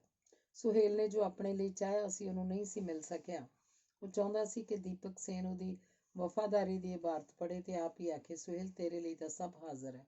ਪਰ ਦੀਪਕ ਸੇਨ ਨੇ ਤਾਂ ਉਹੀ ਕੁਝ ਆਖਿਆ ਸੀ ਜੋ ਕੋਈ ਵੀ ਨਿਰਮਾਤਾ ਨਿਰਦੇਸ਼ਕ ਫਿਲਮਾਂ 'ਚ ਕੰਮ ਕਰਨ ਦੀ ਸਿੱਖ ਲੈ ਕੇ ਆਏ ਅਣਗਿਣਤ ਨੌਜਵਾਨਾਂ ਨੂੰ ਨਿੱਤ ਆਖਦਾ ਸੀ। ਇਹੀ ਕੁਝ ਸੁਣਦਾ ਤਾਂ ਬੁੱਢਾ ਹੋ ਚੱਲਿਆ ਸੀ। ਸੁਹੇਲ ਇਸੇ ਇੰਡਸਟਰੀ 'ਚ ਗੁੜਿਆ ਸੀ। ਇਸ ਜਵਾਬ ਦਾ ਮਹਿਨਾ ਉਹਨੂੰ ਆਉਂਦਾ ਸੀ। ਉਸ ਲੜੀ ਕੱਢੀ, ਸਰ, ਤੁਸੀਂ ਕੀ ਨਹੀਂ ਕਰ ਸਕਦੇ? ਤੁਸੀਂ ਚਾਹੋ ਤਾਂ ਸਭ ਕੁਝ ਕਰ ਸਕਦੇ ਹੋ, ਪਰ ਤੁਸੀਂ ਬੇਬੀ ਨੂੰ ਇੱਕ ਵਾਰ ਵੇਖ ਤਾਂ ਲਓ। ਉਹ ਸੈੱਟ ਉੱਤੇ ਆਈ ਹੋਈ ਹੈ। ਸਰ, ਤੁਸੀਂ ਉਹਦੇ ਲੈਗਸ ਵੇਖਣਾ, ਬਹੁਤ ਹੀ ਖੂਬਸੂਰਤ ਨੇ। ਤੇ ਸਰ, ਉਹਦੀ ਫਿਗਰ ਬਿਲਕੁਲ ਪਰਫੈਕਟ ਹੈ। ਪੂਰਵਾ ਦੇ ਸਰੀਰ ਦੀ ਸਿਫਤ ਵਿੱਚੋਂ ਕਸੀਦਾ ਪੜ੍ਹਦਾ ਰਿਹਾ। ਗੱਲ ਮੁਕਾਉਣ ਪਿੱਛੋਂ ਸੁਹੇਲ ਦੇ ਚਿਹਰੇ ਤੇ ਤਸੱਲੀ ਸੀ। ਉਹਨੇ ਪੂਰਵਾ ਬਾਰੇ ਸਿਆਣੀ ਢੰਗ ਨਾਲ ਗੱਲ ਕੀਤੀ ਸੀ। ਜੇ ਉਹ ਲੈਗਸ ਦੀ ਥਾਂ ਪੱਟ ਜਾਂ ਲੱਤਾਂ ਕਹਿੰਦਾ ਤਾਂ ਕਿੰਨਾ ਅਸ਼ਲੀਲ ਲੱਗਣਾ ਸੀ। ਦੀਪਕ ਸੇਨ ਨੂੰ ਆਪਣੇ ਬਾਰੇ ਕੋਈ ਖੁਸ਼ਫਹਿਮੀ ਨਹੀਂ ਸੀ। ਸੋਹਣੀਆਂ ਔਰਤਾਂ ਉਹਦੀ ਕਮਜ਼ੋਰੀ ਸਨ, ਪਰ ਆਪਣੇ ਨਿਰਮਾਣ ਟੋਲੀ ਵਾਲਿਆਂ ਦੀਆਂ ਤੀਵੀਆਂ ਤੋਂ ਉਸ ਹਮੇਸ਼ਾ ਪਰਹੇਜ਼ ਕੀਤਾ ਸੀ। ਸੁਹੇਲ ਦੀ ਧੀ ਬਾਰੇ ਵਿਆਖਿਆ ਸੁਣ ਕੇ ਦੀਪਕ ਸੇਨ ਨੂੰ ਕੁਰੈਤ ਆਈ। ਉੱਠ ਕੇ ਵਾਸ਼ ਬੇਸਨ 'ਚ ਥੁੱਕ ਆਇਆ। ਵਾਪਸ ਮੁੜਦਿਆਂ ਉਹ ਖਿੜਕੀ ਵਿੱਚ ਖਲੋ ਗਿਆ ਤੇ ਪਰਦਾ ਪਾਸੇ ਕਰਕੇ ਬਾਹਰ ਵੇਖਿਆ। ਦੀਪਤੀ ਦੀ ਮੌਤ ਤੋਂ ਕੁਝ ਮਹੀਨੇ ਪਿੱਛੋਂ ਪੱਤਰਕਾਰ ਨਿਰੂਪਮਾ ਚੌਧਰੀ ਨੇ ਦੀਪਤੀ ਤੇ ਸੁਹੇਲ ਦੇ ਨਜਾਇਜ਼ ਸਬੰਧਾਂ ਦਾ ਸ਼ੰਕਾ ਜ਼ਾਹਰ ਕੀਤਾ ਸੀ। ਉਦੋਂ ਨਿਰੂਪਮਾ ਨਾਲ ਬਿਸਤਰੇ 'ਚ ਪਿਆ ਠਰ ਗਿਆ ਸੀ। ਫਿਰ ਉਹ ਗੱਲ ਹੋਊ ਪਰੇ ਹੋ ਗਈ ਸੀ। ਉਹਨੂੰ ਯਕੀਨ ਸੀ ਕਿ ਸੁਹੇਲ ਉਹਦੇ ਘਰ ਨੂੰ ਸੰਨ ਲਾਉਣ ਦਾ ਹੌਸਲਾ ਨਹੀਂ ਸੀ ਕਰ ਸਕਦਾ, ਪਰ ਅੱਜ ਉਸ ਗੱਲ ਦਾ ਆਸਰਾ ਲੈ ਕੇ ਉਹ ਸੁਹੇਲ ਦੀ ਧੀ ਵੱਲ ਹੱਥ ਲੰਮਾ ਕਰ ਸਕਦਾ ਸੀ। ਉਹ ਖਿੜਕੀ ਤੋਂ ਪਿਛਾਂਹ ਵੱਲ ਮੁੜਿਆ ਤੇ ਸੁਹੇਲ ਵੱਲ ਵੇਖ ਕੇ ਮੁਸਕਰਾਇਆ। ਸੁਹੇਲ ਬੇਚੈਨ ਜਿਹਾ ਉੱਥੇ ਹੀ ਬੈਠਾ ਹੋਇਆ ਸੀ। ਉਹ ਅਚਾਨਕ ਤਰਬਕ ਕੇ ਹੇਠਾਂ ਵੱਲ ਝਾਕਿਆ ਤੇ ਸੋਫੇ ਦੇ ਪੜਾਵੇ ਨੇੜੇ ਹੱਥ ਮਾਰ ਕੇ ਮੁੜ ਸਿੱਧਾ ਬੈਠ ਗਿਆ। ਕੀ ਸੀ? ਕੁਛ ਨਹੀਂ ਸਰ। ਸੁੰਡੀ ਸੀ, ਸੋਫੇ ਤੇ ਚੜ੍ਹਨ ਦੀ ਕੋਸ਼ਿਸ਼ ਕਰ ਰਹੀ ਸੀ। ਸੁਹੇਲ ਉੱਠ ਕੇ ਖਲੋ ਗਿਆ। ਇੱਥੇ ਤਾਂ ਸੁੰਡੀਆਂ ਤੇ ਚੂਹਿਆਂ ਨਹੀਂ ਜਿਉਣਾ ਹਰਾਮ ਕੀਤਾ ਹੋਇਆ। ਪਿਛਲੇ ਦਿਨੀਂ ਚੂਹੇ ਮਾਰਨ ਵਾਲੀਆਂ ਗੋਲੀਆਂ ਪਾਈਆਂ ਸਨ ਤੇ ਹੁਣ ਸੁੰਡੀਆਂ ਵੀ ਦਿਸਣ ਲੱਗ ਪਈਆਂ ਨੇ। ਖੈਰ, ਦੀਪਕ ਸੇਨ ਨੇ ਉਹਦੇ ਮੋਢੇ ਉੱਤੇ ਹੱਥ ਰੱਖ ਦਿੱਤਾ। ਸੁਹੇਲ, ਤੂੰ ਫਿਕਰ ਕਿਉਂ ਕਰਦਾ? ਮੈਂ ਆ ਨਾ। ਤੂੰ ਇਸ ਤਰ੍ਹਾਂ ਕਰ, ਬੇਬੀ ਨੂੰ ਅੰਦਰ ਭੇਜ ਦੇ। ਮੈਂ ਕੁਝ ਸੋਚਦਾ ਉਹਦੇ ਬਾਰੇ। ਅੰਗ 6। ਸੁਹੇਲ ਦੇ ਨਾਲ ਉਹ ਦੋਵੇਂ ਝਿਜਕਦੀਆਂ ਹੋਈਆਂ ਕਮਰੇ 'ਚ ਦਾਖਲ ਹੋਈਆਂ। ਦੀਪਕ ਸੇਨ ਹੁੱਬ ਕੇ ਮਿਲਿਆ। ਆਓ ਭਾਬੀ ਜੀ, ਬੈਠੋ। ਸੁਹੇਲ ਨੇ ਦੱਸਿਆ ਹੀ ਨਹੀਂ ਕਿ ਤੁਸੀਂ ਵੀ ਆਏ ਹੋ। ਰੀਵਾ ਮੁਸਕਰਾਈ। ਪੂਰਵਾ ਅੱਗੇ ਹੋ ਕੇ ਦੀਪਕ ਸੇਨ ਦੇ ਪੈਰਾਂ ਵੱਲ ਝੁਕੀ। ਉਹਨੇ ਬਾਹਾਂ ਤੋਂ ਫੜ ਕੇ ਪੂਰਵਾ ਨੂੰ ਆਪਣੇ ਨਾਲ ਘੁੱਟ ਲਿਆ। ਨਾ ਬਈ ਨਾ, ਇਸ ਤਰ੍ਹਾਂ ਨਹੀਂ। ਫਿਰ ਉਸ ਦੋ ਪੈਰ ਪਿਛਾਂਹ ਪੁੱਟੇ ਤੇ ਪੂਰਵਾ ਨੂੰ ਕੁਝ ਵਿੱਥ ਉੱਤੇ ਖਲੋ ਕੇ ਵੇਖਿਆ। ਉਹਨੇ ਆਪਣੀਆਂ ਨਜ਼ਰਾਂ ਨਾਲ ਪੂਰਵਾ ਦੇ ਸਾਰੇ ਕੱਪੜੇ ਲਾਹ ਦਿੱਤੇ ਤੇ ਉਹਦੇ ਸਰੀਰ ਨੂੰ ਚੰਗੀ ਤਰ੍ਹਾਂ ਨਿਰਖਿਆ ਤੇ ਫਿਰ ਰੀਵਾ ਵੱਲ ਵੇਖ ਕੇ ਮੁਸਕਰਾਇਆ। ਪੂਰਵਾ ਤਾਂ ਸੁੱਖ ਨਾਲ ਵੱਡੀ ਹੋ ਗਈ ਹੈ। ਹੁਣ ਤਾਂ ਬਸ ਤੁਹਾਡਾ ਆਸ਼ੀਰਵਾਦ ਚਾਹੀਦਾ, ਰੀਵਾ ਨੇ ਆਖਿਆ। ਉਹ ਸੋਚਣ ਵਾਲੇ ਅੰਦਾਜ਼ 'ਚ ਗੰਭੀਰ ਹੋ ਗਿਆ ਤੇ ਦੋਹਾਂ ਨੂੰ ਬੈਠਣ ਦਾ ਇਸ਼ਾਰਾ ਕੀਤਾ। ਉਹ ਝਿਜਕਦੀਆਂ ਹੋਈਆਂ ਬੈਠ ਗਈਆਂ। ਸੁਹੇਲ ਖਲੋਤਾ ਹੀ ਰਿਹਾ। ਉਹਨੂੰ ਅਣਵੇਖਿਆ ਕਰਕੇ ਦੀਪਕ ਸੇਨ ਰੀਵਾ ਨੂੰ ਮੁਖਾਤਿਬ ਹੋਇਆ। ਭਾਬੀ ਜੀ, ਇੱਕ ਫਿਲਮ ਦਾ ਕਰੋੜਾਂ ਰੁਪਏ ਦਾ ਬਜਟ ਹੁੰਦਾ ਹੈ। ਕਿਸੇ ਨਵੀਂ ਕੁੜੀ ਨੂੰ ਹੀਰੋਇਨ ਲੈਣ ਵਿੱਚ ਬਹੁਤ ਵੱਡਾ ਰਿਸਕ ਹੁੰਦਾ ਹੈ। ਵੇਚਣ ਵੇਲੇ ਫਿਲਮ ਦੀ ਕੀਮਤ ਇੱਕਦਮ ਥੱਲੇ ਆ ਜਾਂਦੀ ਹੈ। ਫਿਲਮ ਖਰੀਦਣ ਵੇਲੇ ਡਿਸਟਰੀਬਿਊਟਰ ਨੱਕ ਮੂੰਹ ਵੱਟਦੇ ਨੇ। ਕਈ ਵਾਰ ਤਾਂ ਪ੍ਰੋਡਿਊਸਰ ਰਾਤੋਂ ਰਾਤ ਫੁੱਟਪਾਥ ਉੱਤੇ ਆ ਜਾਂਦਾ ਹੈ। ਖੈਰ, ਗੱਲ ਕਰਦਿਆਂ ਦੀਪਕ ਸੇਨ ਨੇ ਸੁਹੇਲ ਵੱਲ ਵੇਖਿਆ। ਉਹਨੇ ਗੱਲ ਅਧੂਰੀ ਰਹਿਣ ਦਿੱਤੀ ਤੇ ਸੁਹੇਲ ਨੂੰ ਆਖਿਆ, ਬਈ ਭਾਬੀ ਜੀ ਤੇ ਪੂਰਵਾ ਪਹਿਲੀ ਵਾਰ ਸਟੂਡੀਓ 'ਚ ਆਏ ਨੇ। ਜਾ ਕੇ ਜ਼ਰਾ ਚਾਹ ਤੇ ਬਿਸਕਿਟ ਭਿਜਵਾ ਦੇਈਂ। ਤੇ ਹਾਂ, ਅਗਲਾ ਸੀਨ ਤਿਆਰ ਹੋ ਜਾਏ ਤਾਂ ਕੋਈ ਜਣਾ ਆ ਕੇ ਦੱਸ ਜਾਵੇ। ਯਾਨੀ ਸੁਹੇਲ, ਤੂੰ ਇੱਥੋਂ ਦਫਾ ਹੋ ਜਾ। ਇਹੋ ਅਰਥ ਸੀ ਦੀਪਕ ਸੇਨ ਦੀ ਗੱਲ ਦਾ। ਉਹ ਬੂਹਾ ਢੋ ਕੇ ਕਮਰੇ ਤੋਂ ਬਾਹਰ ਆ ਗਿਆ, ਪਰ ਉਹਦਾ ਮਨ ਕਮਰੇ ਦੇ ਅੰਦਰ ਹੀ ਟਿਕਿਆ ਰਹਿ ਗਿਆ। ਜਦੋਂ ਸਟੂਡੀਓ ਦੀ ਕੈਂਟੀਨ ਵਾਲਾ ਚਾਹ ਲੈ ਕੇ ਜਾ ਰਿਹਾ ਸੀ ਤਾਂ ਸੁਹੇਲ ਦਾ ਜੀ ਕੀਤਾ ਉਹ ਵੀ ਕੈਂਟੀਨ ਵਾਲੇ ਮੁੰਡੂ ਦੇ ਨਾਲ ਜਾ ਕੇ ਅੰਦਰਲੇ ਹਾਲਾਤ ਦਾ ਜਾਇਜ਼ਾ ਲਵੇ, ਪਰ ਇਸ ਤਰ੍ਹਾਂ ਕਰਨ ਨਾਲ ਦੀਪਕ ਸੇਨ ਨਾਰਾਜ਼ ਹੋ ਸਕਦਾ ਸੀ। ਬੰਦ ਕਮਰੇ ਦੇ ਅੰਦਰ ਦੀਪਕ ਸੇਨ ਹੌਲੀ ਹੌਲੀ ਚੋਗਾ ਖਿਲਾਰ ਰਿਹਾ ਸੀ। ਉਹਨੇ ਕੁਝ ਹੋਰ ਦਾਣੇ ਸੁੱਟੇ। ਵੇਖੋ ਬਾਬੇ ਜੀ, ਐਕਟਿੰਗ ਦਾ ਕੰਮ ਬੜੀ ਜ਼ਿੰਮੇਵਾਰੀ ਦਾ ਕੰਮ ਹੈ। ਇਸੇ ਲਈ ਮੈਂ ਆਪਣੀ ਨਵੀਂ ਹੀਰੋਇਨ ਨੂੰ ਘੱਟੋ ਘੱਟ 9-10 ਲੱਖ ਦੀ ਪੇਮੈਂਟ ਕਰਦਾ ਹਾਂ, ਤਾਂ ਕਿ ਪੱਕੇ ਪੈਰੀ ਹੋ ਕੇ ਆਪਣੀ ਜ਼ਿੰਮੇਵਾਰੀ ਨਿਭਾਵੇ। ਜਦੋਂ ਹੀਰੋਇਨ ਕੁਝ ਕੁ ਫਿਲਮਾਂ ਪੁਰਾਣੀ ਹੋ ਜਾਏ, ਫਿਰ ਤਾਂ ਉਹਦੀ ਕੀਮਤ 1 ਕਰੋੜ ਤੋਂ ਵੀ ਵੱਧ ਜਾਂਦੀ ਹੈ। ਰੀਵਾ ਮਨ ਹੀ ਮਨ 1 ਕਰੋੜ ਦੀ ਰਕਮ ਦੇ ਸਿਫਰਾਂ ਦੀ ਗਿਣਤੀ ਕਰਨ ਲੱਗ ਪਈ। ਚੰਗੀ ਹੀਰੋਇਨ ਲਈ ਸਰੀਰ ਵੀ ਇੱਕ ਮਾਧਿਅਮ ਹੁੰਦਾ ਹੈ। ਤੁਸੀਂ ਮੇਰੀ ਗੱਲ ਸਮਝ ਰਹੇ ਹੋ ਨਾ? ਚੰਗੀ ਹੀਰੋਇਨ ਦੇ ਗੁਣਾਂ ਦਾ ਵਿਖਿਆਨ ਕਰਨ ਲੱਗਿਆਂ ਦੀਪਕ ਸੇਨ ਨੇ ਅਚਾਨਕ ਪੁੱਛ ਲਿਆ, ਤੈਨੂੰ ਕੋਈ ਸੰਕੋਚ ਤਾਂ ਨਹੀਂ ਨਾ? ਰੀਵਾ ਨੂੰ ਦੀਪਕ ਸੇਨ ਦੀ ਗੱਲ ਦੀ ਪੂਰੀ ਸਮਝ ਨਹੀਂ ਸੀ ਲੱਗੀ। ਪੂਰਵਾ ਨੇ ਵੀ ਅੱਖਾਂ ਝਮਕੀਆਂ। ਕੈਂਟੀਨ ਵਾਲੇ ਮੁੰਡੂ ਨੇ ਆ ਕੇ ਉਹਨਾਂ ਸਾਹਮਣੇ ਮੇਜ਼ ਉੱਤੇ ਚਾਹ ਤੇ ਬਿਸਕਿਟਾਂ ਵਾਲੀ ਪਲੇਟ ਰੱਖ ਦਿੱਤੀ ਤੇ ਉਨੀ ਪੈਰੀਂ ਬਾਹਰ ਜਾਂਦਿਆਂ ਮੁੜ ਬੂਹਾ ਢੋ ਦਿੱਤਾ। ਚਾਹ ਪੀਂਦਿਆਂ ਵੀ ਦੀਪਕ ਸੇਨ ਰੀਵਾ ਤੇ ਪੂਰਵਾ ਦੀਆਂ ਅੱਖਾਂ 'ਚ ਤਾਰੇ ਭਰਦਾ ਰਿਹਾ। ਅਗਲਾ ਦ੍ਰਿਸ਼ ਫਿਲਮਾਏ ਜਾਣ ਲਈ ਤਿਆਰ ਸੀ। ਉਸੇ ਸੈੱਟ ਉੱਤੇ ਕੁਝ ਮਾਮੂਲੀ ਤਬਦੀਲੀਆਂ ਹੋਈਆਂ ਸਨ। ਪਾਤਰ ਆਪੋ ਆਪਣੀ ਥਾਂ ਖਲੋ ਗਏ ਸਨ। ਸੁਹੇਲ ਨੇ ਢੁਕੇ ਹੋਏ ਬੂਹੇ ਦੇ ਬਾਹਰ ਖਲੋ ਕੇ ਦੱਸਿਆ ਤਾਂ ਦੀਪਕ ਸੇਨ ਨੇ ਹੁਕਮ ਦਿੱਤਾ, ਅਸ਼ੋਕ ਨੂੰ ਕਹੋ ਕਿ ਸ਼ੂਟਿੰਗ ਸ਼ੁਰੂ ਕਰੇ, ਮੈਂ ਗੱਲ ਮੁਕਾ ਕੇ ਆਉਣਾ। ਸੁਹੇਲ ਨੇ ਕਮਰੇ ਦੇ ਅੰਦਰਲੇ ਮੌਸਮ ਨੂੰ ਭਾਂਪ ਲਿਆ ਤੇ ਚਾਈਂ ਬੰਦ ਬੂਹੇ ਦੇ ਬਾਹਰੋਂ ਹੀ ਪਰਤ ਗਿਆ। ਦੀਪਕ ਸੇਨ ਉੱਠ ਕੇ ਸੋਫੇ ਉੱਤੇ ਪੂਰਵਾ ਦੇ ਨਾਲ ਬੈਠ ਗਿਆ। ਪੂਰਵਾ ਦਾ ਹੱਥ ਆਪਣੇ ਹੱਥ 'ਚ ਲੈ ਕੇ ਉਹ ਬੋਲਿਆ, ਵੇਖੋ ਭਾਬੀ ਜੀ, ਪੂਰਵਾ ਤਾਂ ਆਪਣੀ ਹੈ, ਮੈਂ ਇਹਦੇ ਲਈ ਰਿਸਕ ਵੀ ਲੈ ਲਵਾਂਗਾ, ਪਰ ਮੇਰਾ ਵੀ ਤਾਂ ਕੁਝ ਹੱਕ ਹੋ ਜਾਂਦਾ ਹੈ ਨਾ ਪੂਰਵਾ ਉੱਤੇ। ਭਰਾ ਜੀ, ਕੁਝ ਕਿਉਂ, ਤੁਹਾਡਾ ਤਾਂ ਪੂਰਾ ਹੱਕ ਹੋ ਜਾਂਦਾ। ਯਕੀਨ ਕਰਿਓ, ਪੂਰਵਾ ਤੁਹਾਡੇ ਕਹਿਣੇ ਤੋਂ ਰੱਤੀ ਭਰ ਵੀ ਬਾਹਰ ਨਹੀਂ ਜਾਏਗੀ। ਕਿਉਂ ਪੂਰਵਾ, ਮੇਰੇ ਕਹਿਣੇ 'ਚ ਰਹੇਂਗੀ ਨਾ? ਦੀਪਕ ਸੇਨ ਹੱਸਿਆ ਤੇ ਲਾਡ ਜਿਹੇ ਨਾਲ ਪੂਰਵਾ ਦੇ ਉੱਤੋਂ ਦੀ ਬਾਂਹ ਬੁਲਾ ਕੇ ਆਪਣੇ ਨਾਲ ਘੁੱਟ ਲਿਆ। ਪੂਰਵਾ ਨੂੰ ਸ਼ਰਮਾਉਣ ਦੀ ਕੋਸ਼ਿਸ਼ ਕਰਦਿਆਂ ਦੀਪਕ ਸੇਨ ਦੀ ਹਿੱਕ ਨਾਲ ਸਿਰ ਲਾ ਦਿੱਤਾ। ਉਹਨਾਂ ਵਿਚਕਾਰੋਂ ਸ਼ਰਮ ਸੰਕੋਚ ਦਾ ਪਰਦਾ ਸਰਕ ਗਿਆ। ਅਗਲੇ ਸਫ਼ਰ ਦਾ ਰਾਹ ਤੈਅ ਹੋਣ ਪਿੱਛੋਂ ਦੀਪਕ ਸੇਨ ਉਹਨਾਂ ਨੂੰ ਬਾਹਰ ਤੱਕ ਤੋਰਨ ਆਇਆ। ਸੁਹੇਲ ਦੀ ਨਜ਼ਰ ਉਸ ਬੂਹੇ ਉੱਤੇ ਹੀ ਸੀ। ਉਹ ਨੱਸ ਕੇ ਉੱਥੇ ਪਹੁੰਚ ਗਿਆ। ਉਹਨੇ ਦੋਹਾਂ ਦੇ ਚਿਹਰਿਆਂ ਉੱਤੇ ਚੋਅ ਪੈਂਦੀ ਖੁਸ਼ੀ ਵੇਖ ਲਈ। ਦੀਪਕ ਸੇਨ ਨੇ ਹੱਸਦਿਆਂ ਹੱਸਦਿਆਂ ਆਖਿਆ, ਬਈ ਸੁਹੇਲ, ਤੇਰੀ ਬੇਟੀ ਹੋਣਹਾਰ ਹੈ, ਖੂਬ ਤਰੱਕੀ ਕਰੇਗੀ। ਜਵਾਬ ਵਿੱਚ ਉਹ ਵੀ ਹੱਸਿਆ। ਭਾਬੀ ਜੀ ਨਾਲ ਗੱਲ ਹੋ ਗਈ ਹੈ, ਦੋਹਾਂ ਨੂੰ ਘਰ ਛੱਡਣ ਲਈ। ਹੁਣ ਤੂੰ ਮੇਰੀ ਕਾਰ ਲੈ ਜਾ। ਉਹ ਮੁਸਕਰਾ ਕੇ ਫਿਲਮ ਦੇ ਸੈੱਟ ਵੱਲ ਤੁਰ ਪਿਆ। ਦੀਪਕ ਸੇਨ ਦੀ ਕਾਰ ਪੂਰਵਾ ਤੇ ਰੀਵਾ ਨੂੰ ਲੈ ਕੇ ਗੇਟ ਟੱਪਣ ਲੱਗੀ ਤਾਂ ਸੁਹੇਲ ਦਾ ਪੈਰ ਬ੍ਰੇਕ ਉੱਤੇ ਚਲਾ ਗਿਆ। ਗੇਟ ਦੇ ਬਾਹਰ ਸਟ੍ਰਗਲਰ ਖੜੇ ਹਨ। ਉਹ ਗੇਟ ਦੇ ਸੰਤਰੀ ਨੂੰ ਮੁਖਾਤਿਬ ਹੋਇਆ, ਇਹਨਾਂ ਨੂੰ ਨਸਾਓ ਇੱਥੋਂ। ਬੋਲੋ ਫਿਰ ਕਿਸੇ ਦਿਨ ਆਉਣ, ਅੱਜ ਸੇਨ ਸਾਹਿਬ ਬਹੁਤ ਬਿਜ਼ੀ ਨੇ। ਉਸ ਵੇਲੇ ਉਹ ਗੇਟ ਦੇ ਬਾਹਰ ਖੜੀ ਭੀੜ ਵਿੱਚੋਂ ਆਪਣੇ ਆਪ ਨੂੰ ਪਛਾਣਨ ਤੋਂ ਮੁਨਕਰ ਸੀ। ਹਵਾ ਉਹਦੇ ਲਈ ਰੁੱਖ ਬਦਲ ਰਹੀ ਸੀ। ਉਹਨੇ ਐਕਸੀਲੇਟਰ ਉੱਤੇ ਦਾਬ ਦਿੱਤੀ ਤੇ ਕਾਰ ਨਵੇਂ ਚਿਹਰਿਆਂ ਉੱਤੇ ਘੱਟਾ ਪਾ ਕੇ ਨਜ਼ਰਾਂ ਤੋਂ ਓਹਲੇ ਹੋ ਗਈ। ਅੰਗ 7। ਸੜਕਾਂ ਦੇ ਮੋੜ ਕੱਟਦੀ ਹੋਈ ਕਾਰ ਤੰਗ ਗਲੀ ਤੱਕ ਪਹੁੰਚ ਗਈ। ਸਭ ਤੋਂ ਪਹਿਲਾਂ ਪੂਰਵਾ ਨੇ ਧਰਤੀ ਉੱਤੇ ਪੈਰ ਰੱਖਿਆ। ਉਹ ਦੋਵੇਂ ਜਿਵੇਂ ਕਾਰ ਵਿੱਚ ਨਹੀਂ, ਮਨ ਦੀ ਧੁੰਦ ਵਿੱਚ ਬੈਠੇ ਹੋਏ ਸਨ। ਰੀਵਾ ਨੇ ਪਰਸ ਵਿੱਚੋਂ ਚਾਬੀ ਕੱਢ ਕੇ ਪੂਰਵਾ ਨੂੰ ਫੜਾਈ। ਤੂੰ ਜਾ ਕੇ ਬੂਹਾ ਖੋਲ, ਅਸੀਂ ਆਉਂਦੇ ਹਾਂ। ਪੂਰਵਾ ਚਾਬੀ ਲੈ ਕੇ ਚੁੱਪਚਾਪ ਤੁਰ ਗਈ। ਸੁਹੇਲ ਦਾ ਚਾਅ ਸਲਾਬ ਚੁੱਕਾ ਸੀ। ਰੀਵਾ ਉਹਦੇ ਚਿਹਰੇ ਦੇ ਇਸ ਭਾਵ ਤੋਂ ਡਰੀ ਹੋਈ ਸੀ। ਉਹਨੇ ਕੁਝ ਛਿਣ ਤੁਰੀ ਜਾਂਦੀ ਪੂਰਵਾ ਨੂੰ ਵੇਖਿਆ ਤੇ ਫਿਰ ਹੌਲੀ ਜਿਹੀ ਬੋਲੀ, ਸੇਨ ਬਾਬੂ ਨੇ ਤਾਂ ਸਾਰੀ ਗੱਲ ਆਪਣੇ ਉੱਤੇ ਸੁੱਟ ਦਿੱਤੀ ਹੈ। ਉਹ ਚੁੱਪ ਰਿਹਾ। ਫਿਲਮਾਂ ਵਿੱਚ ਲਾਂਚ ਕਰਨ ਤੋਂ ਪਹਿਲਾਂ ਉਹ ਬੇਬੀ ਨਾਲ ਬਹੁਤ ਸਾਰੀਆਂ ਗੱਲਾਂ ਕਰਨੀਆਂ ਚਾਹੁੰਦੇ ਨੇ, ਉਸ ਦੱਸਿਆ। ਚਾਹੀਦਾ ਤਾਂ ਇਹ ਸੀ ਕਿ ਸੁਹੇਲ ਪੁੱਛਦਾ, ਕਿਹੜੀਆਂ ਗੱਲਾਂ? ਪਰ ਉਹ ਬੁਝੀ ਹੋਈ ਆਵਾਜ਼ 'ਚ ਬੋਲਿਆ, ਕਦੋਂ? ਅੱਜ ਰਾਤੀ। ਸੁਹੇਲ ਦੀ ਰੀੜ੍ਹ ਦੀ ਹੱਡੀ ਵਿੱਚੋਂ ਦੀ ਜਿਵੇਂ ਇੱਕ ਤਿੱਖੀ ਤਾਰ ਚੀਰ ਪਾਉਂਦੀ ਹੋਈ ਲੰਘ ਗਈ। ਉਹਨੂੰ ਝੁੰਝੁਣੀ ਆਈ। ਰੀਵਾ ਨੇ ਗੱਲ ਪੂਰੀ ਕੀਤੀ। ਉਹ ਆਖਦੇ ਸਨ, ਬੇਬੀ ਖਾਣਾ ਵੀ ਉੱਥੇ ਹੀ ਖਾ ਲਏਗੀ ਤੇ ਉੱਥੇ ਹੀ ਸੌਂ ਰਹੇਗੀ। ਉਹਨਾਂ ਦੇ 2 ਸੂਟ ਨੇ, 2 ਕਮਰੇ ਨੇ।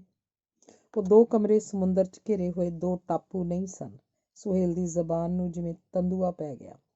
ਕੁਝ ਛਿਣ ਪਿੱਛੋਂ ਉਹਦੀ ਜ਼ਬਾਨ ਕੰਬੀ। ਤੂੰ ਕੀ ਕਿਹਾ ਫਿਰ? ਮੈਂ ਕੀ ਕਹਿਣਾ ਸੀ? ਉਹ ਫਿੱਕਾ ਜਿਹਾ ਹੱਸੀ। ਬੇਬੀ ਦੇ ਰਾਤ ਉੱਥੇ ਰਹਿਣ ਦਾ ਮਤਲਬ ਪਤਾ ਹੈ ਤੈਨੂੰ? ਵੇਖੋ ਜੀ, ਮੈਨੂੰ ਇੰਨਾ ਪਤਾ ਹੈ ਕਿ ਮੇਰੇ ਪਾਪਾ ਤੇ ਮੰਮੀ ਦੀ ਜ਼ਿੰਦਗੀ ਫਿਲਮਾਂ ਦੇ ਸੁਪਨੇ ਵੇਖਦਿਆਂ ਮੁੱਕ ਗਈ। ਮੈਂ ਵੀ ਚਾਹੁੰਦੀ ਸਾਂ ਮੈਨੂੰ ਫਿਲਮਾਂ 'ਚ ਚਾਂਸ ਮਿਲੇ ਤੇ ਆਖਰ ਹਾਰ ਮੰਨ ਕੇ ਬੈਠ ਗਈ। ਤੁਸੀਂ ਵੀ ਕੀ ਲੱਭ ਲਿਆ? ਹੁਣ ਬੇਬੀ ਨੂੰ ਮਸਾਂ ਬ੍ਰੇਕ ਮਿਲਣ ਲੱਗੀ ਹੈ।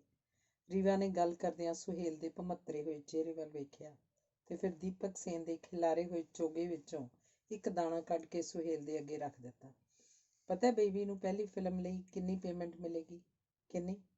ਘੱਟੋ ਘੱਟ 9 ਲੱਖ। 9 ਲੱਖ? ਸੁਹੇਲ ਦੀਆਂ ਅੱਖਾਂ ਫੈਲ ਗਈਆਂ। ਇਹ ਸੇਨ ਸਾਹਿਬ ਨੇ ਆਖਿਆ ਸੀ ਤੈਨੂੰ? ਹਾਂ, ਉਹਨਾਂ ਤਾਂ ਇਹ ਵੀ ਆਖਿਆ ਸੀ ਕਿ ਚਰਿੱਤਰ ਰੋਲ 'ਚ ਮੈਨੂੰ ਵੀ ਕੰਮ ਦੇਣਗੇ, ਮੌਕਾ ਵੇਖ ਕੇ ਤੁਸੀਂ ਵੀ। ਸੁਹੇਲ ਦੇ ਪਲੜੇ 'ਚ ਦੀਪਕ ਸੇਨ ਦੇ ਖਿਲਾਰੇ ਹੋਏ ਚੋਗੇ ਦਾ ਬੋਝ ਬਹੁਤ ਵਧ ਰਿਹਾ ਸੀ। ਇਹ ਚੋਗਾ ਚੁਗਿਆਂ ਉਹਦੀਆਂ ਕੁੱਲਾਂ ਸੌਰ ਸਕਦੀਆਂ ਸਨ। ਸੁਹੇਲ ਦੇ ਸਾਰੇ ਸੁਪਨੇ ਹੁਣ ਤੱਕ ਤਰਕ ਗਏ ਸਨ। ਉਹ ਜਾਣ ਚੁੱਕਿਆ ਸੀ ਕਿ ਉਹਨੂੰ ਕਦੀ ਕਿਸੇ ਫਿਲਮ 'ਚ ਨਿਰਦੇਸ਼ਨ ਦਾ ਮੌਕਾ ਨਹੀਂ ਸੀ ਮਿਲਣਾ। ਕਿਸੇ ਨਿਰਦੇਸ਼ਕ ਨੇ ਉਹਨੂੰ ਚਰਿੱਤਰ ਅਭਿਨੇਤਾ ਦਾ ਕਿਰਦਾਰ ਨਿਭਾਉਣ ਲਈ ਨਹੀਂ ਸੀ ਕਹਿਣਾ। ਉਹ ਦੀਪਕ ਸੇਨ ਦੀ ਬੁੱਤੀ 29 ਤੱਕ ਸੀਮਤ ਹੋ ਚੁੱਕਿਆ ਸੀ। ਆਪਣੀ ਆਮਦਨ ਵਧਾਉਣ ਲਈ ਉਹ ਚੋਰੀ ਛਿਪੇ ਇੱਕ ਨਵੀਂ ਐਕਟਰੈਸ ਤੇ ਇੱਕ B ਗ੍ਰੇਡ ਐਕਟਰ ਦਾ ਸੈਕਟਰੀ ਵੀ ਬਣ ਗਿਆ ਸੀ। ਪੂਰਵਾ ਦੇ ਹੀਰੋਇਨ ਬਣਿਆ ਉਹਨੂੰ ਉਹ ਸਾਰਾ ਕੁਝ ਹਾਸਲ ਹੋ ਜਾਣਾ ਸੀ ਜਿਹੜਾ ਉਹਨੇ ਕਦੀ ਚਾਹਿਆ ਸੀ। ਪੂਰਵਾ ਦੀ ਕਮਾਈ ਨਾਲ ਉਹ ਕੀ ਨਹੀਂ ਸੀ ਕਰ ਸਕਦਾ। ਉਹ ਨਿਰਮਾਤਾ ਬਣ ਸਕਦਾ ਸੀ, ਨਿਰਦੇਸ਼ਕ ਬਣ ਸਕਦਾ ਸੀ, ਉਹ ਫਿਲਮਾਂ 'ਚ ਚੰਗੇ ਕਿਰਦਾਰ ਨਿਭਾ ਸਕਦਾ ਸੀ, ਪਰ ਉਹਨੂੰ ਇਸ ਸਭ ਕਾਸੇ ਦਾ ਮੁੱਲ ਵੀ ਤਾਰਨਾ ਪੈਣਾ ਸੀ ਤੇ ਉਹ ਮੁੱਲ ਬਹੁਤ ਵੱਡਾ ਸੀ। ਸੁਹੇਲ ਡੱਡੋ ਲਿਖਾ ਹੋ ਗਿਆ। ਅੱਜ ਜੇ ਬੇਬੀ ਦੇ ਨਾਨਾ ਨਾਨੀ ਜਿਉਂਦੇ ਹੁੰਦੇ ਤਾਂ ਕਿੰਨਾ ਖੁਸ਼ ਹੁੰਦੇ। ਇਹ ਉਹਨਾਂ ਦੀ ਜ਼ਿੰਦਗੀ ਦਾ ਸਭ ਤੋਂ ਸੋਹਣਾ ਦਿਨ ਹੋਣਾ ਸੀ। ਰੀਵਾ ਨੇ ਭਾਵੁਕ ਹੋ ਕੇ ਆਖਿਆ ਤੇ ਰੋਣ ਲੱਗ ਪਈ। ਡੁਸਕਦੀ ਹੋਈ ਬੋਲੀ, ਜੇ ਹੁਣ ਬੇਬੀ ਦੇ ਰਾਹ 'ਚ ਕੋਈ ਅੜਚਨ ਆਈ ਤਾਂ ਮੈਂ ਖੁਦਕੁਸ਼ੀ ਕਰ ਲਵਾਂਗੀ। ਯਾਨੀ ਰੀਵਾ ਨੇ ਅੰਤਮ ਫੈਸਲਾ ਲੈ ਲਿਆ ਸੀ। ਉਸ ਵੇਲੇ ਸੁਹੇਲ ਦਾ ਮਨ ਵੇਲ ਵਰਗਾ ਸੀ, ਆਪਣੀਆਂ ਜੜ੍ਹਾਂ ਉੱਤੇ ਖਲੋਣ ਜੋਗਾ ਨਹੀਂ ਸੀ। ਉਹ ਦੋਵੇਂ ਕਾਰ 'ਚੋਂ ਉਤਰ ਕੇ ਬਾਹਰ ਖਲੋ ਗਏ। ਸੁਹੇਲ ਨੇ ਖਲੋਤੀ ਹੋਈ ਰੀਵਾ ਉੱਤੇ ਆਪਣਾ ਭਾਰ ਸੁੱਟ ਦਿੱਤਾ। ਮੈਨੂੰ ਤਾਂ ਕੁਝ ਪਤਾ ਨਹੀਂ ਲੱਗਦਾ। ਵੇਖੋ ਜੀ, ਐਵੇਂ ਨਾ ਬੌਂਦਲੇ ਫਿਰੋ। ਮੈਂ ਤਾਂ ਇੱਕ ਗੱਲ ਜਾਣਦੀ ਹਾਂ ਕਿ ਹੀਰੋਇਨ ਤੇ ਨਿਰਦੇਸ਼ਕ ਦੀ ਆਪਸੀ ਨੇੜਤਾ ਹੋਣੀ ਚਾਹੀਦੀ ਹੈ। ਵੈਸੇ ਵੀ ਕੀ ਵਿਗੜ ਚੱਲਿਆ ਬੇਬੀ ਦਾ? ਸੁਹੇਲ ਦੇ ਕੰਨਾਂ ਵਿੱਚੋਂ ਸੇਕ ਨਿਕਲਣ ਲੱਗ ਪਿਆ। ਸੁਹੇਲ ਨੇ ਮੁੱਦਤ ਬਾਅਦ ਮੁੜ ਉਹੀ ਆਵਾਜ਼ਾਂ ਸੁਣੀਆਂ ਜਿਹੜੀਆਂ ਊਜ਼ਮਾ ਨੂੰ ਰਾਤ ਭਰ ਲਈ ਦੀਪਕ ਸੇਨ ਕੋਲ ਛੱਡਣ ਵੇਲੇ ਉਹਦੇ ਅੰਦਰ ਖੌਰੂ ਪਾਉਣ ਲੱਗ ਪਈਆਂ ਸਨ। ਅੰਗ 8। ਹਨੇਰਾ ਸ਼ਰਮਿੰਦਗੀ ਵਾਂਗ ਮੁੰਬਈ ਸ਼ਹਿਰ ਦੇ ਚਿਹਰੇ ਉੱਤੇ ਫੈਲਿਆ ਹੋਇਆ ਸੀ। ਚੌੜੀ ਸੜਕ ਦੇ ਨਾਲ ਨਾਲ ਸਮੁੰਦਰ ਵਾਲੇ ਪਾਸੇ ਥੱਕੀਆਂ ਥੱਕੀਆਂ ਰੌਸ਼ਨੀਆਂ ਬਲ ਰਹੀਆਂ ਸਨ। ਸਮੁੰਦਰ ਚੁੱਪ ਨਹੀਂ ਸੀ, ਸਮੁੰਦਰ ਖੌਲ ਰਿਹਾ ਸੀ। ਉਹਦਾ ਜਵਾਰ ਪੱਥਰਾਂ ਨਾਲ ਮੱਥਾ ਮਾਰ ਕੇ ਬਾਰ-ਬਾਰ ਪਰਤ ਜਾਂਦਾ ਸੀ। ਸੁਹੇਲ ਦੇ ਅੰਦਰ ਦਾ ਰੌਲਾ ਉਸ ਵੇਲੇ ਸਮੁੰਦਰ ਦੇ ਰੌਲੇ ਨਾਲੋਂ ਕਿਤੇ ਵੱਧ ਉੱਚਾ ਸੀ। ਉਹਨੇ ਆਪਣੀ ਜ਼ਮੀਰ ਦੇ ਵਿਰਲਾਪ ਨੂੰ ਹਮੇਸ਼ਾ ਅਣਗੌਲਿਆਂ ਕੀਤਾ ਸੀ। ਇਸ ਪਲ ਉਹ ਰੌਲਾ ਝੱਖੜ ਦਾ ਰੂਪ ਧਾਰ ਚੁੱਕਾ ਸੀ। ਉਹ ਹੁਣੇ-ਹੁਣੇ ਆਪਣੀ ਧੀ ਨੂੰ ਨਿਰਮਾਤਾ ਨਿਰਦੇਸ਼ਕ ਦੀਪਕ ਸੇਨ ਕੋਲ ਛੱਡ ਕੇ ਮੁੜਿਆ ਸੀ। ਇਹ ਉਹ ਕੀ ਕਰ ਆਇਆ ਸੀ? ਉਸ ਝੱਖੜ 'ਚ ਵਾਵ ਰੋਲੇ ਵੀ ਸਨ। ਰਾਤ ਦੇ ਦਰਿਆ ਨੂੰ ਪਾਰ ਕਰਨ ਵਾਂਗ ਇੱਕ ਅਵਾਰਾ ਕੁੱਤਾ ਉਂਦੀ ਪਾਈ ਚੌੜੀ ਸੜਕ ਤੇ ਦੂਸਰੇ ਕਿਨਾਰੇ ਵੱਲ ਤੁਰ ਪਿਆ। ਸੁਹੇਲ ਉਹਨਾਂ ਸੜਕਾਂ ਲਈ ਅਜਨਬੀ ਨਹੀਂ ਸੀ।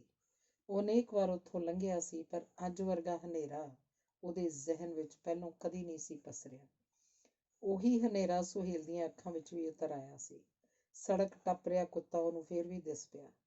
ਕੁੱਤਾ ਹਨੇਰੇ ਦੇ ਗੁਬਾਰ 'ਚੋਂ ਨਿਕਲ ਕੇ ਅਚਨਚੇਤੀ ਚਾਨਣ 'ਚ ਆ ਕੇ ਖਲੋ ਗਿਆ ਸੀ। ਕਾਰ ਦੀਆਂ ਬ੍ਰੇਕਾਂ ਚੀਕੀਆਂ। ਉਸ ਆਵਾਜ਼ 'ਚ ਕੁੱਤੇ ਦੀ ਕੁਰਲਾਹਟ ਸ਼ਾਮਲ ਹੋ ਗਈ। ਹਨੇਰੇ ਦੀ ਹਿੱਕ ਉੱਤੇ ਉਹਨਾਂ ਆਵਾਜ਼ਾਂ ਦੀ ਫਿੱਕੀ ਜਿਹੀ ਲਕੀਰ ਬਣੀ ਵੀ ਤੇ ਮਿਟ ਵੀ ਗਈ। ਕੁੱਤੇ ਦਾ ਕੁਚਲਿਆ ਹੋਇਆ ਸਰੀਰ ਕੁਝ ਦੇਰ ਤੜਪਿਆ ਤੇ ਫਿਰ ਸ਼ਾਂਤ ਹੋ ਗਿਆ। ਫੁੱਟਪਾਥ ਉੱਤੇ ਸੁੱਤੇ ਹੋਏ ਲੋਕ ਆਪਣੇ ਸੁਪਨਿਆਂ ਵਿੱਚੋਂ ਤਰਪ ਕੇ ਤੇ ਸੁਪਨਿਆਂ ਦੇ ਮਲਬੇ ਵਾਂਗ ਮੁੜ ਢਹਿ ਢੇਰੀ ਹੋ ਗਏ। ਸੁਹੇਲ ਨੇ ਕਾਰ ਮੁੜ ਤੋਰ ਲਈ ਜਿਵੇਂ ਕਦੀ ਕੁਝ ਹੋਇਆ ਹੀ ਨਹੀਂ ਸੀ, ਪਰ ਹਨੇਰਾ ਉਹਦੀਆਂ ਅੱਖਾਂ ਵਿੱਚ ਸੰਘਣਾ ਹੋ ਰਿਹਾ ਸੀ। ਹੋਟਲ ਆਲਮਗੀਰ ਤੋਂ ਵਾਪਸੀ ਵੇਲੇ ਦੀਪਕ ਸੇਨ ਨੇ ਉਹਨੂੰ ਰੋਕ ਕੇ ਆਖਿਆ ਸੀ, ਸੁਹੇਲ, ਅੱਜ ਤਾਂ ਜਸ਼ਨ ਦਾ ਦਿਨ ਹੈ। ਪੂਰਵਾ ਹੀਰੋਇਨ ਬਣਨ ਲੱਗੀ ਹੈ। ਜਾਣ ਤੋਂ ਪਹਿਲਾਂ ਵਿਸਕੀ ਦਾ ਇੱਕ ਪੈਗ ਤਾਂ ਪੀਂਦਾ ਜਾ। ਉਹਨੇ ਵਿਸਕੀ ਦਾ ਇੱਕ ਵੱਡਾ ਪੈਗ ਗਲਾਸ 'ਚੋਂ ਲੱਦ ਕੇ ਸੁਹੇਲ ਵੱਲ ਕਰ ਦਿੱਤਾ ਸੀ। ਸੁਹੇਲ ਨੇ ਉਹ ਪੈਗ ਫੜ ਲਿਆ ਸੀ। ਉਸ ਵੇਲੇ ਪੂਰਵਾ ਸੋਫੇ ਤੇ ਬੈਠੀ ਹੋਈ ਸੀ। ਦੀਪਕ ਸੇਨ ਵੀ ਉਹਦੇ ਕੋਲ ਹੀ ਬੈਠ ਗਿਆ ਸੀ, ਪਰ ਉਹਨੇ ਸੁਹੇਲ ਨੂੰ ਬੈਠਣ ਲਈ ਨਹੀਂ ਸੀ ਆਖਿਆ। ਉਹਨੇ ਖੜੇ ਖੜੋਤੇ ਨੇ ਉਹ ਪੈਗ ਪੀਤਾ ਸੀ, ਇੱਕ ਗੁਮਾਸ਼ਤੇ ਵਾਂਗ, ਸਾਹਿਬ ਦੇ ਅਰਦਲੀ ਵਾਂਗ, ਕੋਠੇ ਦੇ ਕਿਸੇ ਦਲਾਲ ਵਾਂਗ। ਉਸ ਵੇਲੇ ਉਹ ਬੈਠੀ ਹੋਈ ਧੀ ਦੇ ਸਾਹਮਣੇ ਖਲੋਤਾ ਮਿੱਟੀ ਹੁੰਦਾ ਰਿਹਾ ਸੀ। ਆਪਣੀ ਮੈਂ ਨੂੰ ਬੇਹੋਸ਼ ਕਰਨ ਲਈ ਉਹਨੂੰ ਹੋਰ ਸ਼ਰਾਬ ਚਾਹੀਦੀ ਸੀ, ਪਰ ਦੀਪਕ ਸੇਠ ਨੇ ਉਹਨੂੰ ਹੋਰ ਸ਼ਰਾਬ ਨਹੀਂ ਸੀ ਦਿੱਤੀ, ਸਗੋਂ ਉਹਨੂੰ ਉੱਥੋਂ ਜਾਣ ਲਈ ਆਖਿਆ ਸੀ। ਜਦੋਂ ਬਾਹਰਲੀਆਂ ਬਰੂਹਾਂ ਟੱਪ ਗਿਆ ਤਾਂ ਦੀਪਕ ਸੇਨ ਨੇ ਪਿੱਛੋਂ ਆ ਕੇ ਉਹਨੂੰ ਆਵਾਜ਼ ਦਿੱਤੀ ਤੇ ਫਿਰ ਹੌਲੀ ਜਿਹੀ ਪੁੱਛਿਆ, ਸੁਹੇਲ, ਜਿਸ ਦਿਨ ਦੀਪਤੀ ਦੀ ਮੌਤ ਹੋਈ ਹੈ ਉਦੋਂ ਤੂੰ ਅੱਧੀ ਰਾਤ ਤੱਕ ਉਹਦੇ ਕੋਲ ਸੈਂ। ਤੇਰੇ ਜਾਣ ਪਿੱਛੋਂ ਉਹਨੇ ਖੁਦਕੁਸ਼ੀ ਕਰ ਲਈ ਸੀ। ਮੈਂ ਤੇਰੇ ਕੋਲੋਂ ਪੁੱਛਣਾ ਹੈ ਕਿ ਉਸ ਰਾਤ ਦੀਪਤੀ ਨੇ ਕਿਹੋ ਜਿਹੀਆਂ ਗੱਲਾਂ ਕੀਤੀਆਂ ਸਨ। ਤੂੰ ਉੱਥੇ ਇੰਨੀ ਦੇਰ ਕਿਉਂ ਰੁਕਿਆ ਰਿਹਾ ਸੈਂ? ਉਸ ਰਾਤ ਸੁਹੇਲ ਦੇ ਦੀਪਤੀ ਕੋਲ ਹੋਣ ਦੀ ਖਬਰ ਦੀਪਕ ਸੇਨ ਤੱਕ ਕਿਵੇਂ ਪਹੁੰਚ ਗਈ? ਉਹਦਾ ਸਾਹ ਸੁੱਤਿਆ ਗਿਆ, ਰੰਗ ਪੀਲਾ ਪੈ ਗਿਆ। ਉਹਨੇ ਡੌਰ ਭੌਰ ਹੋ ਕੇ ਦੀਪਕ ਸੇਨ ਵੱਲ ਵੇਖਿਆ। ਉਹਦੀ ਜ਼ਬਾਨ ਥਥਲਾਈ, ਸਰ, ਮੈਂ ਉਸ ਰਾਤ ਮੈਂ ਦੀਪਕ ਸੇਨ ਹੱਸਿਆ। ਹੁਣ ਤੂੰ ਜਾ, ਫੇਰ ਸਹੀ, ਫਿਰ ਕਿਸੇ ਵੇਲੇ ਇਹ ਗੱਲ ਕਰ ਲਾਂਗੇ। ਉਹਨੇ ਵਾਪਸ ਮੁੜ ਕੇ ਦਰਵਾਜ਼ਾ ਬੰਦ ਕਰ ਲਿਆ ਸੀ। ਸੁਹੇਲ ਭਮਤਰਿਆ ਹੋਇਆ ਕੋਰੀਡੋਰ 'ਚ ਖਲੋਤਾ ਰਿਹਾ ਸੀ। ਕੀ ਦੀਪਕ ਸੇਨ ਉਸ ਰਾਤ ਦਾ ਕੱਚਾ ਚਿੱਠਾ ਜਾਣ ਚੁੱਕਿਆ? ਸਾਰੀ ਕਹਾਣੀ ਕਿਹਨੇ ਦੱਸੀ ਸੀ ਉਹਨੂੰ? ਉਹ ਰਾਤ ਚੇਤੇ ਕਰਾਉਣ ਲਈ ਦੀਪਕ ਸੇਨ ਨੇ ਇਹੋ ਵੇਲਾ ਕਿਉਂ ਚੁਣਿਆ ਸੀ? ਸਾਲਾ ਦੱਲਾ। ਇਹ ਗੱਲ ਉਹਨੇ ਅੱਜ ਮੁੱਦਤ ਬਾਅਦ ਉਦੋਂ ਸੁਣੀ ਸੀ ਜਦੋਂ ਆਪਣੀ ਧੀ ਨੂੰ ਔਰਤਬਾਜ਼ ਕੋਲ ਛੱਡ ਕੇ ਆਇਆ ਸੀ। ਸਾਲਾ ਦੱਲਾ, ਸਾਲਾ ਦੱਲਾ, ਸਾਲਾ ਦੱਲਾ। ਉਹਦੇ ਉੱਤੇ ਗਾਲਾਂ ਦੀ ਵਾਛੜ ਹੋਣ ਲੱਗ ਪਈ। ਉਹਦਾ ਸਿਰ ਪਾਟਣ ਵਾਲਾ ਹੋ ਗਿਆ। ਉਹਦੀਆਂ ਅੱਖਾਂ ਸਾਹਮਣੇ ਭੰਬਰ ਤਾਰੇ ਭੌਂ ਗਏ। ਉਹਨੇ ਅੱਖਾਂ ਨੂੜ ਲਈਆਂ ਤੇ ਕੰਨਾਂ ਉੱਤੇ ਹੱਥ ਧਰ ਲਏ, ਪਰ ਆਵਾਜ਼ਾਂ ਤਾਂ ਅੰਦਰੋਂ ਖੌਰੂ ਪਾ ਰਹੀਆਂ ਸਨ। ਬੇਲਗਾਮ ਹੋਈ ਕਾਰ ਸਮੁੰਦਰ ਵਾਲੇ ਪਾਸੇ ਪਏ ਪੱਥਰਾਂ ਨਾਲ ਟਕਰਾਈ ਤੇ ਫਿਰ ਟੇਢੀ ਹੋ ਕੇ ਦੂਰ ਤੱਕ ਰਿੜ੍ਹਦੀ ਗਈ। ਕਾਰ ਦੀ ਰਗੜ ਨਾਲ ਪੱਥਰਾਂ ਉੱਤੇ ਪੈਦਾ ਹੋਏ ਚੰਗਿਆੜੇ ਸੌਂ ਗਏ ਤੇ ਹਾਦਸੇ ਦਾ ਸ਼ੋਰ ਸਮੁੰਦਰ ਦੇ ਖੌਰੂ 'ਚ ਗੁਆਚ ਗਿਆ। ਰਾਤ ਦੇ ਉਸ ਪਹਿਰ ਹੋਟਲ ਆਲਮਗੀਰ ਦੇ ਮੱਥੇ ਉੱਤੇ ਹਨੇਰੇ ਦੀ ਕਾਲਕ ਪੁੱਤੀ ਹੋਈ ਸੀ। ਉਹ ਲਗਾਤਾਰ ਸਮੁੰਦਰ ਵੱਲ ਵੇਖ ਰਿਹਾ ਸੀ। ਲਹਿਰਾਂ ਦਾ ਉਛਾਲ ਹੋਰ ਉੱਚਾ ਹੋ ਚੁੱਕਿਆ ਸੀ। ਜਵਾਰ ਭਾਟਾ ਗਰਮ ਲਹੂ ਦੇ ਵਿਦਰੋਹ ਵਾਂਗ ਚੀਕ ਰਿਹਾ ਸੀ। ਲਹਿਰਾਂ ਕਿਨਾਰੇ ਵੱਲੋਂ ਨਿਰਾਸ਼ ਹੋ ਕੇ ਬਾਰ-ਬਾਰ ਪਿਛਾਂਹ ਪਰਤ ਰਹੀਆਂ ਸਨ। ਕਿਨਾਰਾ ਖਾਨ ਬਦੋਸ਼ ਲਹਿਰਾਂ ਦਾ ਨਹੀਂ ਸੀ, ਹੋਟਲ ਆਲਮਗੀਰ ਦਾ ਸੀ। ਸਮੁੰਦਰ ਦੇ ਕਿਨਾਰੇ ਹਿੱਕ ਤਾਣੀ ਖੜਾ ਹੋਟਲ ਆਲਮਗੀਰ ਆਪਣੀ ਚੁੱਪ ਵਿੱਚ ਵਹਿਸ਼ੀ ਹਾਸਾ ਹੱਸਿਆ ਸੀ। ਟਰਨ ਟਰਨ ਟਰਨ ਟੈਲੀਫੋਨ ਦੀ ਘੰਟੀ ਖੜਕੀ। ਹੋਟਲ ਆਲਮਗੀਰ ਦੇ ਰਿਸੈਪਸ਼ਨ ਕਾਊਂਟਰ ਉੱਤੇ ਬੈਠਾ ਰਾਤ ਦੀ ਡਿਊਟੀ ਵਾਲਾ ਕਲਰਕ ਆਪਣੀ ਊਂਘ 'ਚੋਂ ਤਰਬ ਗਿਆ। ਉਹਨੇ ਉਣੀਂਦੀਆਂ ਅੱਖਾਂ ਨਾਲ ਵਕਤ ਵੱਲ ਵੇਖਿਆ ਤੇ ਫਿਰ ਰਿਸੀਵਰ ਚੁੱਕ ਲਿਆ। Good morning sir, hotel Alamgir. Please connect me to. ਘਬਰਾਈ ਹੋਈ ਆਵਾਜ਼ ਥਿੜਕੀ। ਉਸ ਪੈਰ ਦੇ ਮੱਥੇ ਉੱਤੇ ਤਿਊੜੀਆਂ ਚੜ੍ਹ ਗਈਆਂ। ਅੰਗ 9। ਜਵਾਰ ਭਾਟੇ ਵੇਲੇ ਸਮੁੰਦਰ ਝੱਗੋ ਝੱਗ ਹੋ ਗਿਆ। ਉਹ ਸਾਹੋ ਸਾਹੀ ਹੋਏ ਕੁਝ ਦੇਰ ਖਲਾਅ ਵੱਲ ਝਾਕਦੇ ਰਹੇ। ਦੀਪਕ ਸੇਨ ਨੇ ਉੱਠ ਕੇ ਗਾਊਨ ਪਾਇਆ ਤੇ ਫਿਰ ਸਿਗਰਟ ਸੁਲਗਾ ਲਈ। ਪੂਰਵਾ ਨੇ ਬੈਠਦਿਆਂ ਲੱਤਾਂ ਇਕੱਠੀਆਂ ਕਰ ਲਈਆਂ ਤੇ ਸਿਰ ਗੋਡਿਆਂ ਤੇ ਰੱਖ ਲਿਆ। ਉਸ ਉੱਤੇ ਨਸ਼ਾ ਤਾਰੀ ਸੀ। ਉਹ ਜਿਵੇਂ ਛੱਲਾਂ ਦੀ ਮਾਰ 'ਚ ਆਏ ਜਹਾਜ਼ ਦੀ ਸਵਾਰ ਸੀ। ਜਹਾਜ਼ ਡੋਲ ਰਿਹਾ ਸੀ, ਕਮਰਾ ਉਹਦੀਆਂ ਨਜ਼ਰਾਂ ਸਾਹਮਣੇ ਹਿੱਲ ਰਿਹਾ ਸੀ। ਇਸ ਤਰ੍ਹਾਂ ਬੈਠੇ ਰਹਿਣ ਨਾਲ ਡਿੱਗ ਪੈਣ ਦਾ ਡਰ ਸੀ। ਉਹ ਮੁੜ ਲੰਮੇ ਪੈ ਗਈ। ਉਹਨੇ ਆਪਣੇ ਸਰੀਰ ਨੂੰ ਥਾਂ ਕੁ ਥਾਂ ਤੋਂ ਟੋਹਿਆ। ਉਹਨੂੰ ਅਜੀਬ ਜਿਹੀ ਚਿਪਚਿਪਾਹਟ ਦਾ ਅਹਿਸਾਸ ਹੋਇਆ। ਉਹ ਇਕੱਲੋਕਾਰ ਯਾਤਰਾ ਤੋਂ ਪਰਤੀ ਸੀ, ਪਰ ਉਸ ਸਫ਼ਰ ਦੀ ਪੀੜ, ਸੁਆਦ ਤੇ ਥਕਾਵਟ ਹਾਲੇ ਤੱਕ ਉਹਦੇ ਸਰੀਰ 'ਚ ਜਾਗ ਰਹੀ ਸੀ। ਪੂਰਵਾ ਦੀਆਂ ਨਜ਼ਰਾਂ ਸੋਫੇ ਵੱਲ ਸੁੱਟੇ ਹੋਏ ਆਪਣੇ ਕੱਪੜਿਆਂ ਉੱਤੇ ਟਿਕ ਗਈਆਂ। ਅਚਨਚੇਤ ਹੀ ਉਹਨੂੰ ਆਪਣੇ ਨੰਗੇ ਹੋਣ ਦਾ ਖਿਆਲ ਆਇਆ। ਉਹ ਗੁੱਛਾ ਮੁੱਛਾ ਹੋ ਗਈ ਤੇ ਫਿਰ ਉਹ ਰੋਣ ਲੱਗ ਪਈ। ਦੀਪਕ ਸੇਨ ਨੇ ਸਿਗਰਟ ਐਸ਼ਟਰੇ 'ਚ ਰੱਖ ਦਿੱਤੀ ਤੇ ਪੂਰਵਾ ਕੋਲ ਬੈਠ ਗਿਆ। ਬਾਂਹ ਉੱਤੋਂ ਦੀ ਵਲਾ ਕੇ ਉਹਨੇ ਪੂਰਵਾ ਨੂੰ ਆਪਣੇ ਨਾਲ ਘੁੱਟ ਲਿਆ। ਉਹਦਾ ਮੂੰਹ ਚੁੰਮਿਆ ਤੇ ਬੋਲਿਆ, ਪੂਰਵਾ, ਤੂੰ ਰੋ ਨਾ। ਵੇਖ, ਮੈਂ ਕੋਈ ਪੀਰ ਫਕੀਰ ਨਹੀਂ, ਮੈਂ ਦਾਨੀ ਪੁਰਸ਼ ਵੀ ਨਹੀਂ ਕਿ ਖੈਰਾਤ ਵੰਡਦਾ ਫਿਰਾਂ। ਮੈਂ ਕਲਾਕਾਰ ਵੀ ਨਹੀਂ ਕਿ ਆਪਣੇ ਸ਼ੌਕ ਖਾਤਰ ਨਫਾ ਨੁਕਸਾਨ ਵੀ ਨਾ ਸੋਚਾਂ। ਮੈਂ ਤਾਂ ਨਿਰੋਲ ਵਪਾਰੀ ਹਾਂ। ਜੇ ਕਿਸੇ ਲਈ ਕੁਝ ਕਰਾਂਗਾ ਤਾਂ ਉਹਦੀ ਪੂਰੀ ਕੀਮਤ ਵੀ ਵਸੂਲ ਕਰੂੰ, ਵਿਆਜ ਸਮੇਤ ਕਰੂੰ। ਉਹ ਰੋਈ ਜਾ ਰਹੀ ਸੀ, ਰੋਈ ਜਾ ਰਹੀ ਸੀ। ਦੀਪਕ ਸੇਨ ਨੇ ਉਹਦਾ ਹੱਥ ਆਪਣੇ ਹੱਥਾਂ 'ਚ ਘੁੱਟ ਲਿਆ। ਵੇਖ ਪੂਰਵਾ, ਆਪਾਂ ਗੈਰ ਕੁਦਰਤੀ ਤਾਂ ਕੁਝ ਵੀ ਨਹੀਂ ਕੀਤਾ। ਤੂੰ ਕਦੀ ਤਾਂ ਇਸ ਤਰ੍ਹਾਂ ਕਰਨਾ ਹੀ ਸੀ। ਅੱਜ ਤਾਂ ਸਗੋਂ ਦੀਪਕ ਸੇਨ ਨੇ ਗੱਲ ਅਧੂਰੀ ਰਹਿਣ ਦਿੱਤੀ। ਅੱਜ ਤਾਂ ਸਗੋਂ ਤੂੰ ਹੀਰੋਇਨ ਵੀ ਬਣ ਗਈ ਹੈ। ਪੂਰਵਾ ਦੇ ਮਨ ਹੀ ਮਨ ਉਹ ਅਧੂਰਾ ਵਾਕ ਪੂਰਾ ਕੀਤਾ। ਉਹਦੀਆਂ ਅੱਖਾਂ 'ਚ ਚਾਨਣ ਦੀ ਲਿਸ਼ਕੋਰ ਜਿਹੀ ਪਈ। ਉਹ ਲਿਸ਼ਕੋਰ 'ਚ ਪੂਰਵਾ ਦੀਆਂ ਅੱਖਾਂ ਦੇ ਅੱਥਰੂ ਹੀਰੇ ਮੋਤੀਆਂ ਵਾਂਗ ਚਮਕੇ। ਦੀਪਕ ਸੇਨ ਨੇ ਪੁਰਵਾ ਦੇ ਭਰਮ ਦਾ ਮੁਨਾਰਾ ਉਸ ਪਲ ਉਸਰਿਆ ਰਹਿਣ ਦਿੱਤਾ। ਉਹ ਮੁਸਕਰਾਇਆ। ਪੁਰਵਾ, ਬਹੁਤੀਆਂ ਕੁੜੀਆਂ ਇਸੇ ਤਰ੍ਹਾਂ ਹੀ ਹੀਰੋਇਨ ਬਣਦੀਆਂ ਨੇ। ਇਹ ਤਾਂ ਆਮ ਜਿਹੀ ਗੱਲ ਹੈ। ਅੱਜ ਤੋਂ ਪਹਿਲਾਂ ਵੀ ਅਣਗਿਣਤ ਕੁੜੀਆਂ ਕਿਸੇ ਪ੍ਰੋਡਿਊਸਰ ਜਾਂ ਨਿਰਦੇਸ਼ਕ ਨਾਲ ਸੌਣ ਪਿੱਛੋਂ ਹੀ ਹੀਰੋਇਨ ਬਣੀਆਂ ਹਨ। ਫਰਕ ਇਹ ਸੀ ਕਿ ਉਹ ਸਿਰ ਤੋਂ ਪੈਰਾਂ ਤੱਕ ਪ੍ਰੋਫੈਸ਼ਨਲ ਸਨ। ਉਹਨਾਂ ਬਿਸਤਰੇ ਨੂੰ ਪਲੇਟਫਾਰਮ ਮਿੱਥ ਕੇ ਪੈਰ ਪੁੱਟਿਆ ਸੀ। ਆਪਣੇ ਆਪ ਨੂੰ ਬਿਸਤਰੇ ਤੱਕ ਹੀ ਸੀਮਤ ਨਹੀਂ ਸੀ ਕਰ ਲਿਆ। ਉਹਨਾਂ ਪਹਿਲੋਂ ਕਾਂਟਰੈਕਟ ਉੱਤੇ ਸਾਈਨ ਕਰਵਾਏ ਸਨ ਤੇ ਉਸ ਤੋਂ ਪਿੱਛੋਂ ਹੀ ਆਪਣੇ ਵੱਲ ਸਰਕਦੇ ਹੱਥ ਨੂੰ ਬਦਨ ਉੱਤੇ ਰਿੰਗਣ ਦਿੱਤਾ ਸੀ। ਪੁਰਵਾ, ਤੂੰ ਮੇਰੀ ਗੱਲ ਸੁਣ ਰਹੀ ਹੈ ਨਾ? ਹਾਂ ਹਾਂ ਹਾਂ, ਪੁਰਵਾ ਨੇ ਸ਼ਰਾਬ ਦੇ ਨਸ਼ੇ ਤੇ ਉਮਰ ਦੀ ਨੀਂਦ ਨਾਲ ਬੋਝਲ ਹੋਈਆਂ ਅੱਖਾਂ ਮਸਾਂ ਉਘੇੜੀਆਂ। ਹਾਂ ਤਾਂ ਸੁਣ, ਕਈ ਉਹ ਵੀ ਸਨ ਜਿਹੜੀਆਂ ਹੀਰੋਇਨ ਬਣਨ ਆਈਆਂ ਸਨ ਪਰ ਬਿਸਤਰੇ ਨੂੰ ਸਫਲਤਾ ਮਿੱਥ ਕੇ ਸੌਂ ਗਈਆਂ ਸਨ। ਅੱਜ ਉਹ ਫਿਲਮਾਂ 'ਚ ਨਹੀਂ, ਕਿਸੇ ਫਿਲਮ ਵਾਲੇ ਦੇ ਬਿਸਤਰੇ ਉੱਤੇ ਵੀ ਨਹੀਂ, ਗਟਰ ਵਿੱਚ ਨੇ ਤੇ ਜਾਂ ਫਿਰ ਰੈੱਡ ਲਾਈਟ ਏਰੀਆ 'ਚ ਨੇ। ਤੂੰ ਵੀ ਉਹਨਾਂ ਵਰਗੀ ਮੂਰਖ ਹੈ। ਮੂਰਖ? ਮੈਂ? ਪੁਰਵਾ ਦੀਆਂ ਅੱਖਾਂ 'ਚੋਂ ਨੀਂਦ ਉੱਡ ਗਈ। ਉਹਨੇ ਆਪਣੀਆਂ ਮੋਟੀਆਂ-ਮੋਟੀਆਂ ਅੱਖਾਂ ਬਾਰ-ਬਾਰ ਝਮਕੀਆਂ। ਨਸ਼ੇ ਕਾਰਨ ਦੀਪਕ ਸੇਨ ਦੀਆਂ ਬਹੁਤੀਆਂ ਗੱਲਾਂ ਉਹਦੇ ਤੱਕ ਪਹੁੰਚੀਆਂ ਹੀ ਨਹੀਂ ਸਨ, ਪਰ ਆਖਰੀ ਗੱਲ ਉਹਨੇ ਪੂਰੀ ਸੁਣ ਲਈ ਸੀ। ਹਾਂ, ਤੂੰ ਮੂਰਖ ਹੈ। ਪੁਰਵਾ ਦਾ ਹੀਰੋਇਨ ਹੋਣ ਦਾ ਵਿਸ਼ਵਾਸ ਕੰਬਿਆ। ਉਹ ਡੱਡੋ ਲਿੱਕੀ ਹੋਈ ਬੋਲੀ, ਪਰ ਮੈਂ ਸੋਹਣੀ ਹਾਂ। ਦੀਪਕ ਸੇਨ ਸ਼ਰਾਬੀ ਰੌਂਅ 'ਚ ਹੱਸਿਆ। ਤੈਨੂੰ ਕਿਹਨੇ ਕਿਹਾ ਕਿ ਫਿਲਮ ਦੀ ਹੀਰੋਇਨ ਸੋਹਣੀ ਹੁੰਦੀ ਹੈ? ਫਿਲਮ ਦੀ ਹੀਰੋਇਨ ਨੂੰ ਸੋਹਣਾ ਮੈਂ ਬਣਾਉਂਦਾ। ਮੇਰੇ ਇਸ਼ਤਿਹਾਰ ਬਣਾਉਂਦੇ ਨੇ, ਮੇਰਾ ਕੈਮਰਾ ਬਣਾਉਂਦਾ। ਜਦੋਂ ਤੱਕ ਮੈਂ ਨਹੀਂ ਕਹਿੰਦਾ ਤੂੰ ਹਰਗਿਜ਼ ਸੋਹਣੀ ਨਹੀਂ। ਦੀਪਕ ਸੇਨ ਦਾ ਸੱਚ ਪੁਰਵਾ ਨੂੰ ਪੋਟਾ-ਪੋਟਾ ਵਿੰਨ੍ਹ ਰਿਹਾ ਸੀ। ਉਹਦੀਆਂ ਅੱਖਾਂ 'ਚ ਨਿਰਾਸਤਾ ਫੈਲ ਗਈ। ਉਹਨੇ ਆਪਣੀ ਭੁੱਬ ਰੋਕਣ ਲਈ ਹੇਠਲਾ ਬੁੱਲ੍ਹ ਦੰਦਾਂ 'ਚ ਲੈ ਕੇ ਚਿੱਥ ਲਿਆ ਤੇ ਫਿਰ ਅੱਥਰੂਆਂ ਦੇ ਸੈਲਾਬ 'ਚ ਡੁਬੋ-ਡੁਬੋ ਕਰਨ ਲੱਗ ਪਈ। ਦੀਪਕ ਸੇਨ ਆਪਣੀ ਕਹਿਣੀ ਉੱਤੇ ਪਛਤਾਇਆ। ਇੰਨਾ ਸੱਚ ਬੋਲ ਕੇ ਉਹਨੇ ਕੀ ਲੈਣਾ ਸੀ? ਪੁਰਵਾ ਨੇ ਨਵੇਂ ਸਿਰਿਓਂ ਰੋਣ ਧੋਣ ਵਿੱਢ ਲਿਆ ਸੀ। ਉਸ ਕਾਹਲੀ ਨਾਲ ਆਖਿਆ, ਝੱਲੀਏ ਤੂੰ ਰੋ ਨਾ, ਇਹ ਤਾਂ ਤੇਰੀ ਸਿਖਲਾਈ ਹੈ। ਜੇ ਮੇਰੀਆਂ ਗੱਲਾਂ ਨੂੰ ਧਿਆਨ ਨਾਲ ਸੁਣ ਰਹੀ ਹੈ ਤਾਂ ਵੇਖ ਲਈ, ਭਾਵੇਂ ਇਹ ਰਾਤ ਲੰਘਣ ਪਿੱਛੋਂ ਤੂੰ ਬਹੁਤ ਸਿਆਣੀ ਹੋ ਜਾਏਂਗੀ। ਪੁਰਵਾ ਉੱਤੇ ਨਸ਼ਾ ਕੁਝ ਵਧੇਰੇ ਹਾਵੀ ਹੋ ਚੁੱਕਾ ਸੀ। ਇਸ ਕਾਰਨ ਉਹਦੀ ਸਮਝ ਨੂੰ ਉੱਲੀ ਪੈ ਗਈ ਸੀ। ਦੀਪਕ ਸੇਨ ਕਹਿ ਰਿਹਾ ਸੀ, ਵੇਖ ਪੁਰਵਾ, ਇੱਕ ਰਾਤ ਕਿਸੇ ਕੁੜੀ ਨਾਲ ਸੌਣ ਪਿੱਛੋਂ ਕਈ ਵਾਰ ਤਾਂ ਮੈਨੂੰ ਉਹਦੀ ਪਛਾਣ ਵੀ ਭੁੱਲ ਜਾਂਦੀ ਹੈ, ਜਾਂ ਫਿਰ ਇੰਨਾ ਕੁ ਚੇਤੇ ਰਹਿੰਦਾ ਕਿ ਉਹ ਅੱਧ ਨੰਗੀ ਹੋ ਕੇ ਮੇਰੀ ਕਿਸੇ ਫਿਲਮ 'ਚ ਕੈਬਰੇ ਕਰ ਦੇ ਤੇ ਬਸ ਉਸ ਤੋਂ ਪਿੱਛੋਂ ਗੁੰਮਨਾਮੀ ਦੇ ਹਨੇਰੇ 'ਚ ਡੁੱਬ ਜਾਏ, ਜਾਂ ਫਿਰ ਇੱਧਰ ਉੱਧਰ ਛਪੀਆਂ 2-4 ਤਸਵੀਰਾਂ ਦੀਆਂ ਕਾਤਰਾਂ ਨੂੰ ਸਾਰੀ ਉਮਰ ਨਜ਼ਰਾਂ ਨਾਲ ਪਲੋਸਦੀ ਰਹੇ। ਮੈਂ ਤੈਨੂੰ ਬਾਰ-ਬਾਰ ਕਹਿ ਰਿਹਾ ਵਾਂ ਕਿ ਤੂੰ ਰੋ ਨਾ। ਅੱਜ ਤੋਂ ਬਾਅਦ ਤੂੰ ਬਸ ਇੰਨਾ ਕੁ ਕਰੀਂ ਕਿ ਜਦ ਕਦੀ ਵੀ ਇਹੋ ਜਿਹਾ ਮੌਕਾ ਮਿਲੇ ਤਾਂ ਇੱਕਦਮ ਕੱਪੜੇ ਨਾ ਉਤਾਰ ਦੇਈਂ। ਤੂੰ ਪਹਿਲਾਂ ਕਾਂਟਰੈਕਟ ਸਾਈਨ ਕਰੀਂ ਤੇ ਫਿਰ ਆਪਣੇ ਸਰੀਰ ਨੂੰ ਹੱਥ ਲਾਉਣ ਦੇਈਂ। ਤੂੰ ਸ਼ਾਇਦ ਸੋਚ ਰਹੀ ਹੋਈਂ ਕਿ ਹੁਣ ਤੈਨੂੰ ਨਾਲ ਸੌਣ ਲਈ ਕੌਣ ਕਹੇਗਾ। ਦੀਪਕ ਸੇਨ ਦੀ ਗੱਲ ਅਧੂਰੀ ਰਹਿ ਗਈ। ਪੁਰਵਾ ਦੇ ਗਹਿਰੇ-ਗਹਿਰੇ ਸਾਹ ਸੁਣਾਈ ਦੇਣ ਲੱਗ ਪਏ। ਉਹ ਪਤਾ ਨਹੀਂ ਕਿਹੜੇ ਵੇਲੇ ਸੌਂ ਗਈ ਸੀ। ਦੀਪਕ ਸੇਨ ਕੁਝ ਚਿਰ ਉਹਦੇ ਚਿਹਰੇ ਵੱਲ ਵੇਖਦਾ ਰਿਹਾ ਤੇ ਫਿਰ ਉਸ ਅਲਫ ਨੰਗੀ ਨੂੰ ਚਾਦਰ ਨਾਲ ਢੱਕ ਦਿੱਤਾ।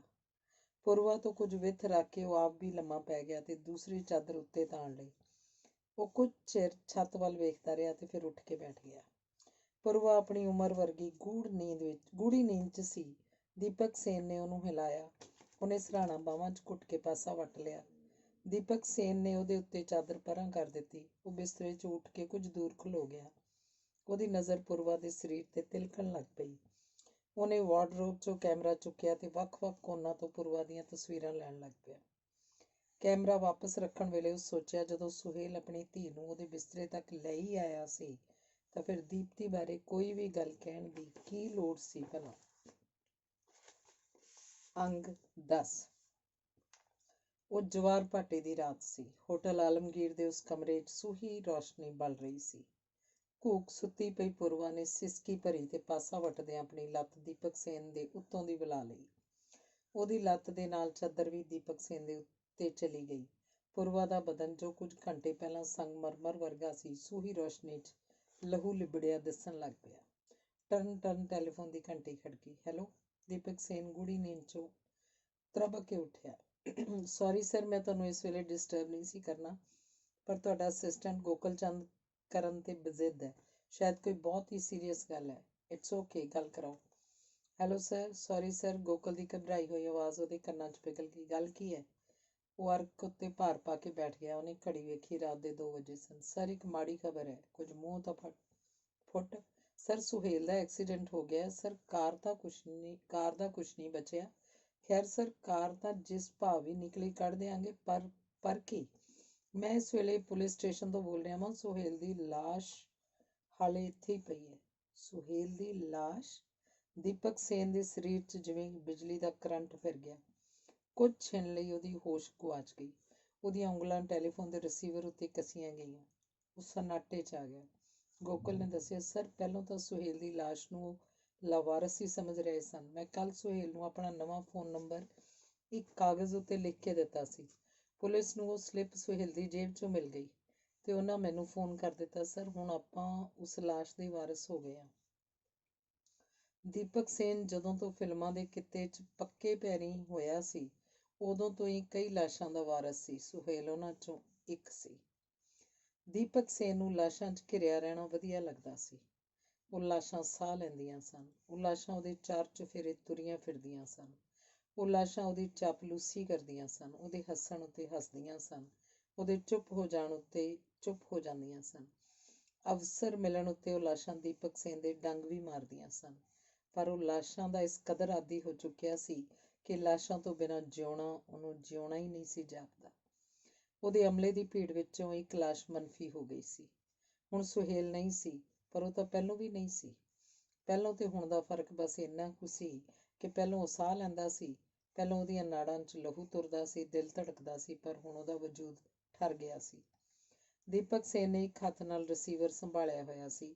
ਉਹਦੇ ਵਿਹਲੇ ਹੱਥ ਨੇ ਚਿੱਟੀ ਚਾਦਰ ਨਾਲ ਪੂਰਵਾ ਦਾ ਸਰੀਰ ਢੱਕ ਦਿੱਤਾ, ਜਿਵੇਂ ਲਾਸ਼ ਢੱਕ ਰਿਹਾ ਹੋਵੇ। ਹੈਲੋ ਸਰ, ਤੁਸੀਂ ਸੁਣ ਰਹੇ ਹੋ ਨਾ? ਹਾਂ, ਤੂੰ ਬੋਲਦਾ ਰਹਿ। ਸਰ, ਹੁਣ ਹਾਲਾਤ ਕਾਬੂ 'ਚ ਨੇ। ਮੈਂ ਕਵਾਤੜਾ ਸਾਹਿਬ ਨੂੰ ਵੀ ਫੋਨ ਕਰਕੇ ਬੁਲਾ ਲਿਆ। ਕਵਾਤੜਾ ਸਾਹਿਬ? ਹਾਂ ਸਰ, ਦੀਪਤੀ ਫਿਲਮ ਦੇ ਵਕੀਲ ਕਵਾਤੜਾ ਸਾਹਿਬ। ਉਹ ਹਾਂ ਸਰ, ਪੋਸਟਮਾਰਟਮ ਤੋਂ ਪਿੱਛੋਂ ਸਾਨੂੰ ਸਵੇਰੇ 8 ਵਜੇ ਲਾਸ਼ ਮਿਲ ਜਾਏਗੀ। ਕੋਈ ਹੋਰ ਲਫੜਾ ਤਾਂ ਨਹੀਂ? ਨਹੀਂ ਸਰ, ਕਵਾਤੜਾ ਸਾਹਿਬ ਨੇ ਕਾਨੂੰਨੀ ਕਾਰਵਾਈ ਪੂਰੀ ਕਰ ਦਿੱਤੀ ਹੈ।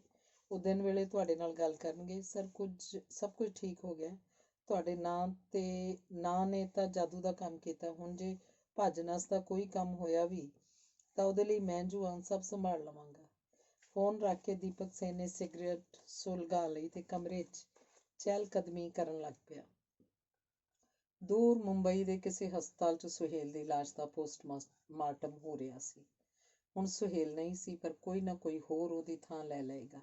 ਅੱਜ ਪੂਰਵਾ ਸੀ, ਭਲਕੇ ਕੋਈ ਹੋਰ ਸੁਹੇਲ ਆਪਣੀ ਧੀ ਨੂੰ ਉਹਦੇ ਬਿਸਤਰੇ ਉੱਤੇ ਪਰੋਸ ਕੇ ਤੁਰ ਜਾਏਗਾ। ਇੱਕ ਸਿਲਸਿਲਾ ਸੀ ਜੋ ਇਸੇ ਤਰ੍ਹਾਂ ਹੀ ਚੱਲਦੇ ਰਹਿਣਾ ਸੀ। ਦੀਪਕ ਸੇਨ ਸੋਫੇ ਤੇ ਬੈਠ ਗਿਆ। ਉਹਨੇ ਆਪਣੀ ਸਿਗਰਟ ਐਸ਼ ਟਰੇ ਵਿੱਚ ਮਸਲ ਦਿੱਤੀ। ਉੱਥੇ ਬੈਠਾ ਉਹ ਪੂਰਵਾ ਦੇ ਸਾਹਾਂ ਦੀ ਆਵਾਜ਼ ਸੁਣ ਰਿਹਾ ਸੀ। ਸੁੱਤੀ ਹੋਈ ਪੂਰਵਾ ਦਾ ਮੂੰਹ ਖੁੱਲ੍ਹਾ ਹੋਇਆ ਸੀ, ਬਸ ਓਨਾ ਕੁ ਜਿੰਨਾ ਕੁ ਐਕਟਰਸਾਂ ਤਸਵੀਰਾਂ ਖਿਚਵਾਉਣ ਵੇਲੇ ਖੋਲ੍ਹ ਲੈਂਦੀਆਂ ਸਨ ਤਾਂ ਕਿ ਅੱਲੜ ਜਿਹੀਆਂ ਦਿਸਣ। ਪੂਰਵਾ ਦੇ ਜਿਸਮ ਦੀ ਛੋਹ ਦੀਪਕ ਸੇਨ ਨੂੰ ਆਪਣੇ ਸਰੀਰ ਉੱਤੇ ਚਿਪਚਾਪਾਹਟ ਵਰਗੀ ਜਾਪਣ ਲੱਗ ਪਈ ਸੀ। ਉਸੇ ਬਿਸਤਰੇ ਉੱਤੇ ਪੂਰਵਾ ਦੇ ਨਾਲ ਮੁੜ ਲੰਮੇ ਪੈਣ ਦਾ ਉਹਦਾ ਕੋਈ ਇਰਾਦਾ ਨਹੀਂ ਸੀ। ਉਹਨੂੰ ਉਹ ਬਿਸਤਰਾ ਗਿਜਗਿਜਾ ਹੋਇਆ ਜਾਪ ਰਿਹਾ ਸੀ।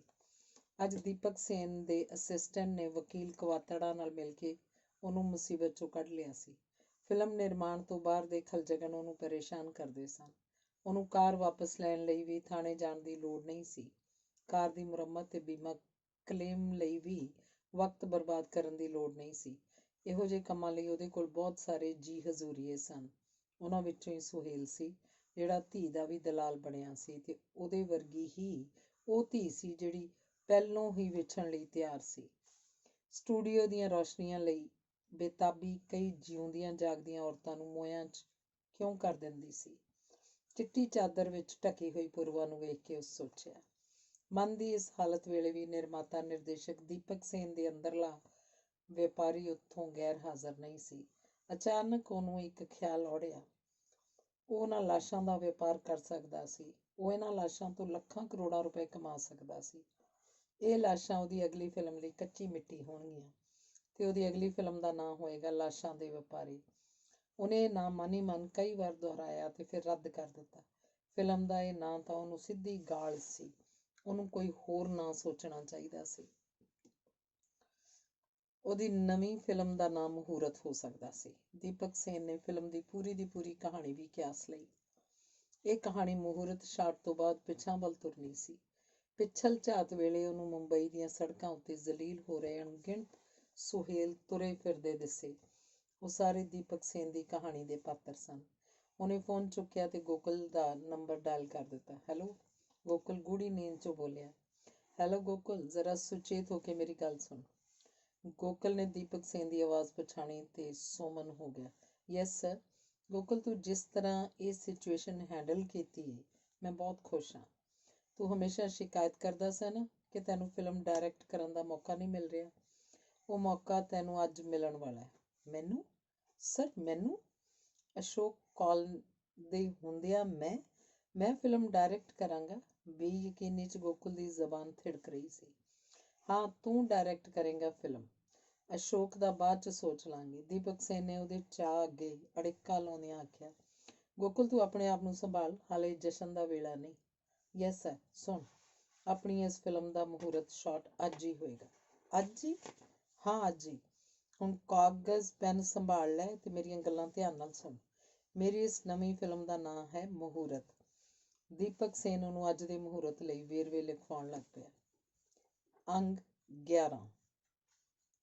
ਉਹਨੇ ਸੁੱਤੀ ਹੋਈ ਪੂਰਵਾ ਨੂੰ ਝੰਜੋੜਿਆ। ਪੂਰਵਾ ਨੇ ਆਕੜ ਭੰਨੀ, ਅੱਖਾਂ ਖੋਲ੍ਹੀਆਂ ਤੇ ਫਿਰ ਤਰਬਕ ਕੇ ਬੈਠ ਗਈ। ਪਿਛਲੀ ਰਾਤ ਉਹਦੀਆਂ ਅੱਖਾਂ ਸਾਹਮਣੇ ਵਿਚ ਗਈ। ਰਾਤ ਦਾ ਕਿੱਸਾ ਕੁਝ ਉਹਨੂੰ ਯਾਦ ਵੀ ਸੀ ਤੇ ਬਹੁਤ ਸਾਰਾ ਉਹ ਭੁੱਲ ਵੀ ਗਈ ਸੀ।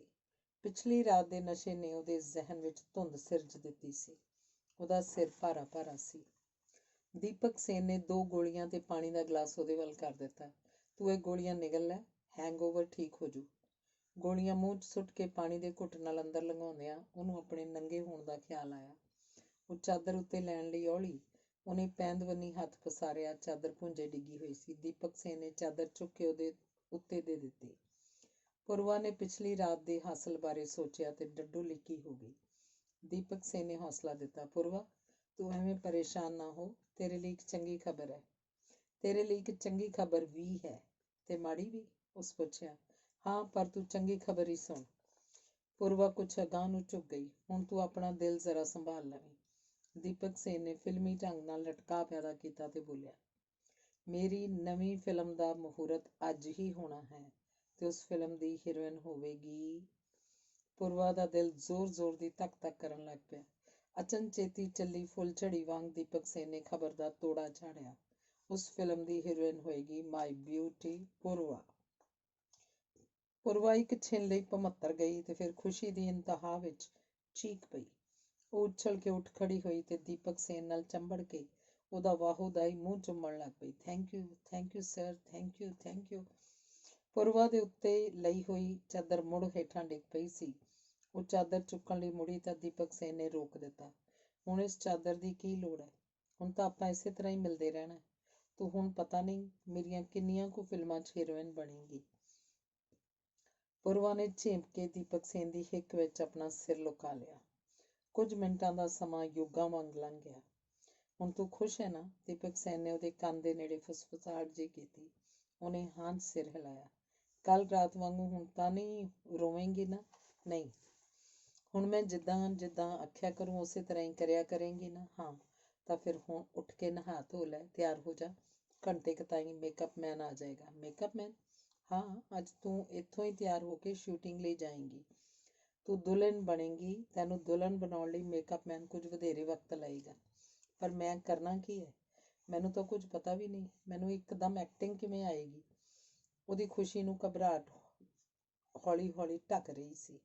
ਮੈਨੂੰ ਤਾਂ ਸਕ੍ਰਿਪਟ ਦਾ ਵੀ ਪਤਾ ਨਹੀਂ। ਤੈਨੂੰ ਕੁਝ ਵੀ ਜਾਣਨ ਦੀ ਲੋੜ ਨਹੀਂ। ਦੀਪਕ ਸੇਨ ਨੇ ਪੂਰਵਾ ਨੂੰ ਮਿੱਠਾ ਜਿਹਾ ਝਿੜਕਿਆ ਤੇ ਫਿਰ ਧੱਕ ਕੇ ਗੁਸਲਖਾਨੇ 'ਚ ਵਾੜ ਦਿੱਤਾ। ਬਸ, ਹੁਣ ਹੋਰ ਸਵਾਲ ਨਹੀਂ। ਜਦੋਂ ਸੀਨ ਸ਼ੂਟ ਹੋਇਆ ਤੂੰ ਆਪੇ ਸਾਰਾ ਕੁਝ ਕਰ ਲੈਣਾ, ਬਿਨਾਂ ਕਿਸੇ ਦੇ ਕੁਝ ਦੱਸਿਆਂ। ਵੇਖ ਲਈ ਭਾਵੇਂ। ਅੰਗ 12। ਪੂਰੀ ਰਾਤ ਦੀ ਨੱਠ ਭੱਜ ਤੇ ਉਨੀਂਦਰੇ ਨੇ ਗੋਕਲ ਨੂੰ ਥਕਾ ਦਿੱਤਾ ਸੀ। ਉਹ ਫਿਰ ਵੀ ਖੁਸ਼ ਸੀ, ਬਹੁਤ ਖੁਸ਼ ਸੀ। ਇਹੋ ਜਿਹੇ ਕਈ ਉਨੀਂਦਰੇ ਉਹ ਝਾਗ ਸਕਦਾ ਸੀ। ਦੀਪਕ ਸੇਨ ਨੇ ਉਹਨੂੰ ਦੀਪਤੀ ਫਿਲਮਜ਼ ਦੇ ਬੈਨਰ ਹੇਠ ਬਣ ਰਹੀ ਨਵੀਂ ਫਿਲਮ ਦਾ ਨਿਰਦੇਸ਼ਨ ਕਰਨ ਲਈ ਆਖਿਆ ਸੀ। ਇਹ ਕੋਈ ਨਿੱਕੀ ਗੱਲ ਨਹੀਂ ਸੀ। ਇਹੋ ਜਿਹੇ ਅਵਸਰ ਲਈ ਤਾਂ ਉਹ ਆਪਣਾ ਆਪ ਵੀ ਕੁਰਬਾਨ ਕਰ ਦੇ। ਨੀਂਦ ਗੋਕਲ ਉੱਤੇ ਬੋਝਲ ਹੋ ਰਹੀ ਸੀ। ਉਹ ਕਿਧਰੇ ਵੀ ਡਿੱਗ ਪੈਣਾ ਚਾਹੁੰਦਾ ਸੀ, ਪਰ ਸ਼ੂਟਿੰਗ ਦੇ ਸਾਰੇ ਪ੍ਰਬੰਧ ਮੁਕੰਮਲ ਹੋਣ ਤੋਂ ਪਹਿਲਾਂ ਉਹ ਸੌਣ ਬਾਰੇ ਸੋਚ ਵੀ ਨਹੀਂ ਸੀ ਸਕਦਾ। ਦੀਪਕ ਸੇਨ ਨਾਲ ਫੋਨ ਉੱਤੇ ਗੱਲ ਹੋਣ ਪਿੱਛੋਂ ਉਹ ਸਿੱਧਾ ਦੀਪਤੀ ਸਟੂਡੀਓ ਪਹੁੰਚ ਗਿਆ। ਸੁੱਤੇ ਹੋਏ ਚੌਕੀਦਾਰ ਨੂੰ ਜਗਾ ਕੇ ਉਹਨੇ ਲੋਹੇ ਦਾ ਵੱਡਾ ਗੇਟ ਖੁਲਾਇਆ ਤੇ ਅੰਦਰ ਜਾ ਕੇ ਚਾਬੀਆਂ ਦੇ ਵੱਡੇ ਗੁੱਛੇ ਵਿੱਚੋਂ ਚਾਬੀ ਲੱਭ ਕੇ ਦੀਪਕ ਸੇਨ ਦਾ ਆਫਿਸ ਵੀ ਖੋਲ੍ਹ ਲਿਆ। ਉਹ ਸੋਫੇ ਉੱਤੇ ਬੈਠ ਕੇ ਫੋਨ ਕਰਨ ਲੱਗ ਪਿਆ। ਹੈਲੋ ਕਾਲ, ਇੱਕ ਮਾੜੀ ਖਬਰ ਹੈ, ਸੁਹੇਲ ਨਹੀਂ ਰਿਹਾ। ਉਹਦੀ ਲਾਸ਼ ਆਤਮਾਨੰਦ ਹਸਪਤਾਲ ਦੇ ਮੁਰਦਾ ਘਰ 'ਚ ਪਈ ਹੈ। ਤੂੰ ਇਹ ਲਾਸ਼ ਲੈ ਕੇ ਸਵੇਰੇ 8 ਵਜੇ ਸਟੂਡੀਓ ਪਹੁੰਚ ਜਾਣਾ ਹੈ। ਹਾਂ, ਸਾਰੀ ਕਾਰਵਾਈ ਕੀਤੀ ਹੋਈ ਹੈ। ਉਹਨਾਂ ਨੂੰ ਪਤਾ ਹੈ, ਉਹ ਲਾਸ਼ ਤੈਨੂੰ ਦੇ ਦੇਣਗੇ। ਇੱਕ ਜ਼ਰੂਰੀ ਗੱਲ, ਸੁਹੇਲ ਦੀ ਮੌਤ ਬਾਰੇ ਹਾਲੇ ਕਿਸੇ ਨਾਲ ਵੀ ਕੋਈ ਗੱਲ ਨਹੀਂ ਕਰਨੀ। ਇੱਕ ਹੋਰ ਗੱਲ। ਹੈਲੋ ਜ਼ਫਰ ਭਾਈ, ਕੁਝ ਜੂਨੀਅਰ ਕਲਾਕਾਰਾਂ ਦੀ ਤਾਬੜਤੋੜ ਲੋੜ ਪੈ ਗਈ ਹੈ। Hello Malti ben. Hello hello hello. ਪ੍ਰਬੰਧਾਂ ਦੇ ਪੂਰੇ ਹੋਣ ਪਿੱਛੋਂ ਗੋਕਲ ਨੇ ਤਸੱਲੀ ਦਾ ਲੰਮਾ ਸਾਹ ਲਿਆ ਤੇ ਉੱਥੇ ਹੀ ਸੋਫੇ ਉੱਤੇ ਢੇਰੀ ਹੋ ਗਿਆ। ਛੇਤੀ ਉਹਦੇ ਘੁਰਾੜੇ ਸੁਣਾਈ ਦੇਣ ਲੱਗ ਪਏ। ਅਚਾਨਕ ਉਹ ਗੂੜੀ ਨੀਂਦ 'ਚੋਂ ਬੜਵਾਏ ਉੱਠਿਆ। ਨੀਂਦ ਵਿੱਚ ਉਹਨੇ ਰੌਲਾ ਸੁਣਿਆ ਸੀ। ਜਾਗਣ ਪਿੱਛੋਂ ਵੀ ਗੋਕਲ ਨੂੰ ਰੌਲਾ ਸੁਣਾਈ ਦੇ ਰਿਹਾ ਸੀ। ਉਹਨੇ ਕੰਧ ਉੱਤੇ ਲਟਕ ਰਹੇ ਕਲੌਕ ਵੱਲ ਵੇਖਿਆ। ਉਹਨੇ 2 ਘੰਟੇ ਸੌਂ ਲਿਆ ਸੀ। ਬਾਹਰ ਜੂਨੀਅਰ ਕਲਾਕਾਰ ਪਹੁੰਚ ਚੁੱਕੇ ਸਨ। ਉਹ ਸ਼ੂਟਿੰਗ ਲਈ ਤਿਆਰ ਹੋ ਰਹੇ ਸਨ ਤੇ ਉੱਚੀ ਉੱਚੀ ਗੱਲਾਂ ਕਰ ਰਹੇ ਸਨ। ਗੋਕਲ ਨੇ ਮੂੰਹ ਉੱਤੇ ਪਾਣੀ ਦੇ ਛਿੱਟੇ ਮਾਰੇ ਤੇ ਬਾਹਰ ਆ ਗਿਆ। ਮੁਰਦਾ ਘਰ ਦੀ ਲਾਸ਼ਾਂ ਢੋਣ ਵਾਲੀ ਵੈਨ ਵੀ ਉੱਥੇ ਖੜੀ ਸੀ। ਅਸ਼ੋਕ ਕੌਲ ਸੁਹੇਲ ਦੀ ਮ੍ਰਿਤਕ ਦੇਹ ਲੈ ਕੇ ਪਹੁੰਚ ਚੁੱਕਿਆ ਸੀ। ਉਹ ਕੰਟੀਨ 'ਚ ਖੜਾ ਚਾਹ ਬਣਵਾਉਣ 'ਚ ਰੁੱਝਾ ਹੋਇਆ ਸੀ। ਗੋਕਲ ਉਹਦੇ ਕੋਲ ਪਹੁੰਚ ਗਿਆ। ਦੋਵੇਂ ਕੁਝ ਪਰਾਂ ਜਾ ਕੇ ਬੈਠ ਗਏ। ਕੰਟੀਨ ਵਾਲਾ ਮੁੰਡੂ ਦੋਹਾਂ ਨੂੰ ਗਲਾਸੀਆਂ 'ਚ ਚਾਹ ਫੜਾ ਗਿਆ। ਚਾਹ ਦੀਆਂ ਘੁੱਟਾਂ ਭਰਦਿਆਂ ਉਹ ਸੁਹੇਲ ਦੀਆਂ ਗੱਲਾਂ ਕਰਨ ਲੱਗ ਪਏ। ਅਸ਼ੋਕ ਕੌਲ ਉਦਾਸ ਸੀ। ਅੱਜ ਦੀ ਸ਼ੂਟਿੰਗ 'ਚ ਵਰਤਿਆ ਜਾਣ ਵਾਲਾ ਮੁਰਦਾ ਕੋਈ ਪੁਤਲਾ ਨਹੀਂ ਸੀ ਹੋਣਾ, ਸਗੋਂ ਉਹ ਆਦਮੀ ਹੋਣਾ ਸੀ ਜਿਹੜਾ ਪਿਛਲੀ ਰਾਤ ਦੇ ਪਹਿਲੇ ਪੈਰ ਸਾਹ ਲੈ ਰਿਹਾ ਸੀ ਤੇ ਉਹਨਾਂ ਵਿੱਚੋਂ ਹੀ ਇੱਕ ਸੀ। ਅੱਜ ਦੀ ਸ਼ੂਟਿੰਗ ਬਾਰੇ ਵੇਰਵਾ ਸੁਣ ਕੇ ਉਹ ਸਾਰੇ ਵੀ ਉਦਾਸ ਹੋ ਗਏ ਸਨ, ਪਰੇਸ਼ਾਨ ਹੋ ਗਏ ਸਨ। ਪਰ ਉਹ ਜਾਣਦੇ ਸਨ ਇਹ ਫਿਲਮਾਂ ਦੀ ਦੁਨੀਆ ਸੀ। ਫਿਲਮਾਂ ਵਾਲਿਆਂ ਦਾ ਰੱਬ ਵੱਖਰਾ ਸੀ। ਇੱਥੇ ਕਈ ਤਰ੍ਹਾਂ ਦੇ ਕੌਤਕ ਹੁੰਦੇ ਸਨ। ਫਿਲਮ ਦੀ ਇਸ਼ਤਿਹਾਰਬਾਜ਼ੀ ਲਈ ਕਈ ਹਰਬੇ ਵਰਤੇ ਜਾਂਦੇ ਸਨ। ਅਸਲੀ ਮੁਰਦੇ ਨਾਲ ਫਿਲਮ ਦੀ ਸ਼ੂਟਿੰਗ ਕੀਤੇ ਜਾਣ ਦੀ ਖਬਰ ਨਾਲ ਲੋਕਾਂ 'ਚ ਉਤਸੁਕਤਾ ਜਾਗਣੀ ਸੀ। ਫਿਲਮ ਦੇ ਟਿਕਟ ਖਿੜਕੀ ਉੱਪਰ ਸਫਲ ਹੋਣ ਦੇ ਆਸਾਰ ਵੱਧ ਜਾਣੇ ਸਨ।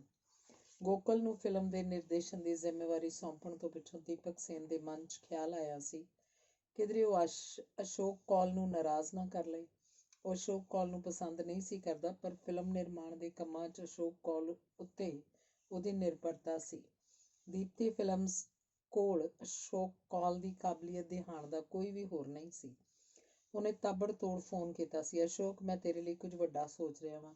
ਇਸੇ ਲਈ ਨਵੀਂ ਫਿਲਮ ਦਾ ਨਿਰਦੇਸ਼ਨ ਮੈਂ ਗੋਕਲ ਨੂੰ ਸੌਂਪਿਆ, ਪਰ ਇਸ ਫਿਲਮ ਦੀ ਜ਼ਿੰਮੇਵਾਰੀ ਵੀ ਦਰਅਸਲ ਤੇਰੀ ਹੀ ਹੈ। ਤੂੰ ਮੇਰੀ ਗੱਲ ਸਮਝ ਰਿਹਾ ਨਾ? ਅਸ਼ੋਕ ਕੌਲ ਜਾਣਦਾ ਸੀ ਉਹਨੂੰ ਵਰਚਾਉਣ ਲਈ ਦੀਪਕ ਸੇਨ ਸੁਪਨੇ ਵਰਗਾ ਭਰਮ ਸਿਰਜ ਰਿਹਾ ਸੀ। ਉਹ ਚੁੱਪ ਰਿਹਾ ਸੀ। ਚੁੱਪ ਉਹਦੀ ਬੇਬਸੀ ਸੀ। ਮਿੱਥੇ ਹੋਏ ਵਕਤ ਅਨੁਸਾਰ ਗੋਕਲ ਫਿਲਮ ਯੂਨਿਟ ਲੈ ਕੇ ਬਾਂਦਰਾ ਦੇ ਕਬਾੜਖਾਨੇ ਵੰਨੀ ਚੱਲ ਪਿਆ। ਅਸ਼ੋਕ ਕੌਲ ਮੁਰਦਾ ਘਰ ਦੀ ਵੈਨ ਦੀ ਅਗਲੀ ਸੀਟ ਉੱਤੇ ਬੈਠ ਗਿਆ ਤੇ ਜੂਨੀਅਰ ਕਲਾਕਾਰ ਸੁਹੇਲ ਦੀ ਮੁਰਦਾ ਦੇਹ ਕੋਲ ਬੈਠ ਗਏ। ਉਹਨਾਂ ਵੈਨ ਫਿਲਮ ਯੂਨਿਟ ਦੀ ਗੱਡੀ ਦੇ ਪਿੱਛੇ ਪਿੱਛੇ ਤੋਰ ਲਈ। ਅਸ਼ੋਕ ਕੌਲ ਨੇ ਮੁਰਦਾ ਘਰ ਦੀ ਵੈਨ ਨੂੰ ਸੁਹੇਲ ਦੇ ਘਰ ਵੱਲ ਜਾਂਦੀ ਗਲੀ ਦੇ ਮੋੜ ਉੱਤੇ ਰੋਕ ਲਿਆ। ਗੋਕਲ ਮਹੂਰਤ ਸ਼ਾਟ ਦੀ ਤਿਆਰੀ ਲਈ ਸੁਹੇਲ ਦੇ ਘਰ ਪਹੁੰਚ ਚੁੱਕਾ ਸੀ। ਅਸ਼ੋਕ ਕੌਲ ਨੂੰ ਕੋਈ ਕਾਹਲੀ ਨਹੀਂ ਸੀ। ਗੋਕਲ ਵੱਲੋਂ ਸੂਚਨਾ ਮਿਲਣ ਉੱਤੇ ਹੀ ਉਹਨਾਂ ਅਰਥੀ ਚੁੱਕ ਕੇ ਲੋਕੇਸ਼ਨ ਤੇ ਪਹੁੰਚਣਾ ਸੀ। ਉਹ ਵੈਨ ਦੀ ਅਗਲੀ ਸੀਟ ਉੱਤੇ ਬੈਠਾ ਸੜਕ ਵੰਨੀ ਵੇਖਣ ਲੱਗ ਪਿਆ। ਵੈਨ ਦਾ ਪਿਛਲਾ ਦਰਵਾਜ਼ਾ ਖੋਲ੍ਹ ਕੇ ਜੂਨੀਅਰ ਕਲਾਕਾਰ ਇੱਕ ਇੱਕ ਕਰਕੇ ਬਾਹਰ ਆ ਗਏ। ਅੱਜ ਦੀ ਸ਼ੂਟਿੰਗ ਲਈ ਉਹਨਾਂ ਚਿੱਟੇ ਕੱਪੜੇ ਪਾਏ ਹੋਏ ਸਨ। ਉਹਨਾਂ 'ਚ ਕੁਝ ਔਰਤਾਂ ਵੀ ਸਨ। ਉਹਨਾਂ ਨੂੰ ਅੱਜ ਦਾ ਸ਼ਾਟ ਸਮਝਾ ਦਿੱਤਾ ਗਿਆ ਸੀ। ਉਡੀਕ ਉਹਨਾਂ ਦੇ ਕਿੱਤੇ ਦਾ ਸੁਭਾਅ ਸੀ। ਉਹ ਉਡੀਕ ਪਤਾ ਨਹੀਂ ਕਿੰਨੀ ਕੁ ਲੰਮੀ ਸੀ। ਵੇਲਾ ਟਪਾਉਣ ਲਈ ਉਹਨਾਂ ਵਿੱਚੋਂ ਕੁਝ ਕੁ ਨੇ ਬੀੜੀਆਂ ਸੁਲਗਾ ਲਈਆਂ ਤੇ ਆਪਸ 'ਚ ਗੱਪਾਂ ਹਾਂਕਣ ਲੱਗ ਪਏ। ਬੀੜੀਆਂ ਦਾ ਧੂੰਆਂ ਹਵਾ 'ਚ ਰਲ ਰਿਹਾ ਸੀ।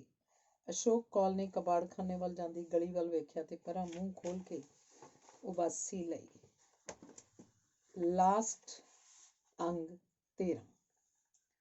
ਰੀਵਾ ਦੀ ਰਾਤ ਅੱਖਾਂ 'ਚ ਦੀ ਲੰਘ ਗਈ। ਰੀਵਾ ਦੇ ਸੰਸੇ ਜਾਗਦੇ ਰਹੇ, ਸੌਂਦੇ ਰਹੇ। ਪਤਾ ਨਹੀਂ ਕੀ ਹੋਇਆ ਹੋਏਗਾ। ਪੁਰਵਾ ਦੇ ਕਿਧਰੇ ਕੋਈ ਗੜਬੜ ਨਾ ਕਰ ਦਿੱਤੀ ਹੋਵੇ, ਕਿਧਰੇ ਦੀਪਕ ਸੇਨ ਕੋਲ ਵਿਟਰ ਕੇ ਹੀ ਨਾ ਬੈਠ ਗਈ ਹੋਵੇ ਤੇ ਸਾਰੀ ਕੀਤੀ ਕਤਰੀ ਤੇ ਖੇਹ ਪਾ ਦੇਵੇ।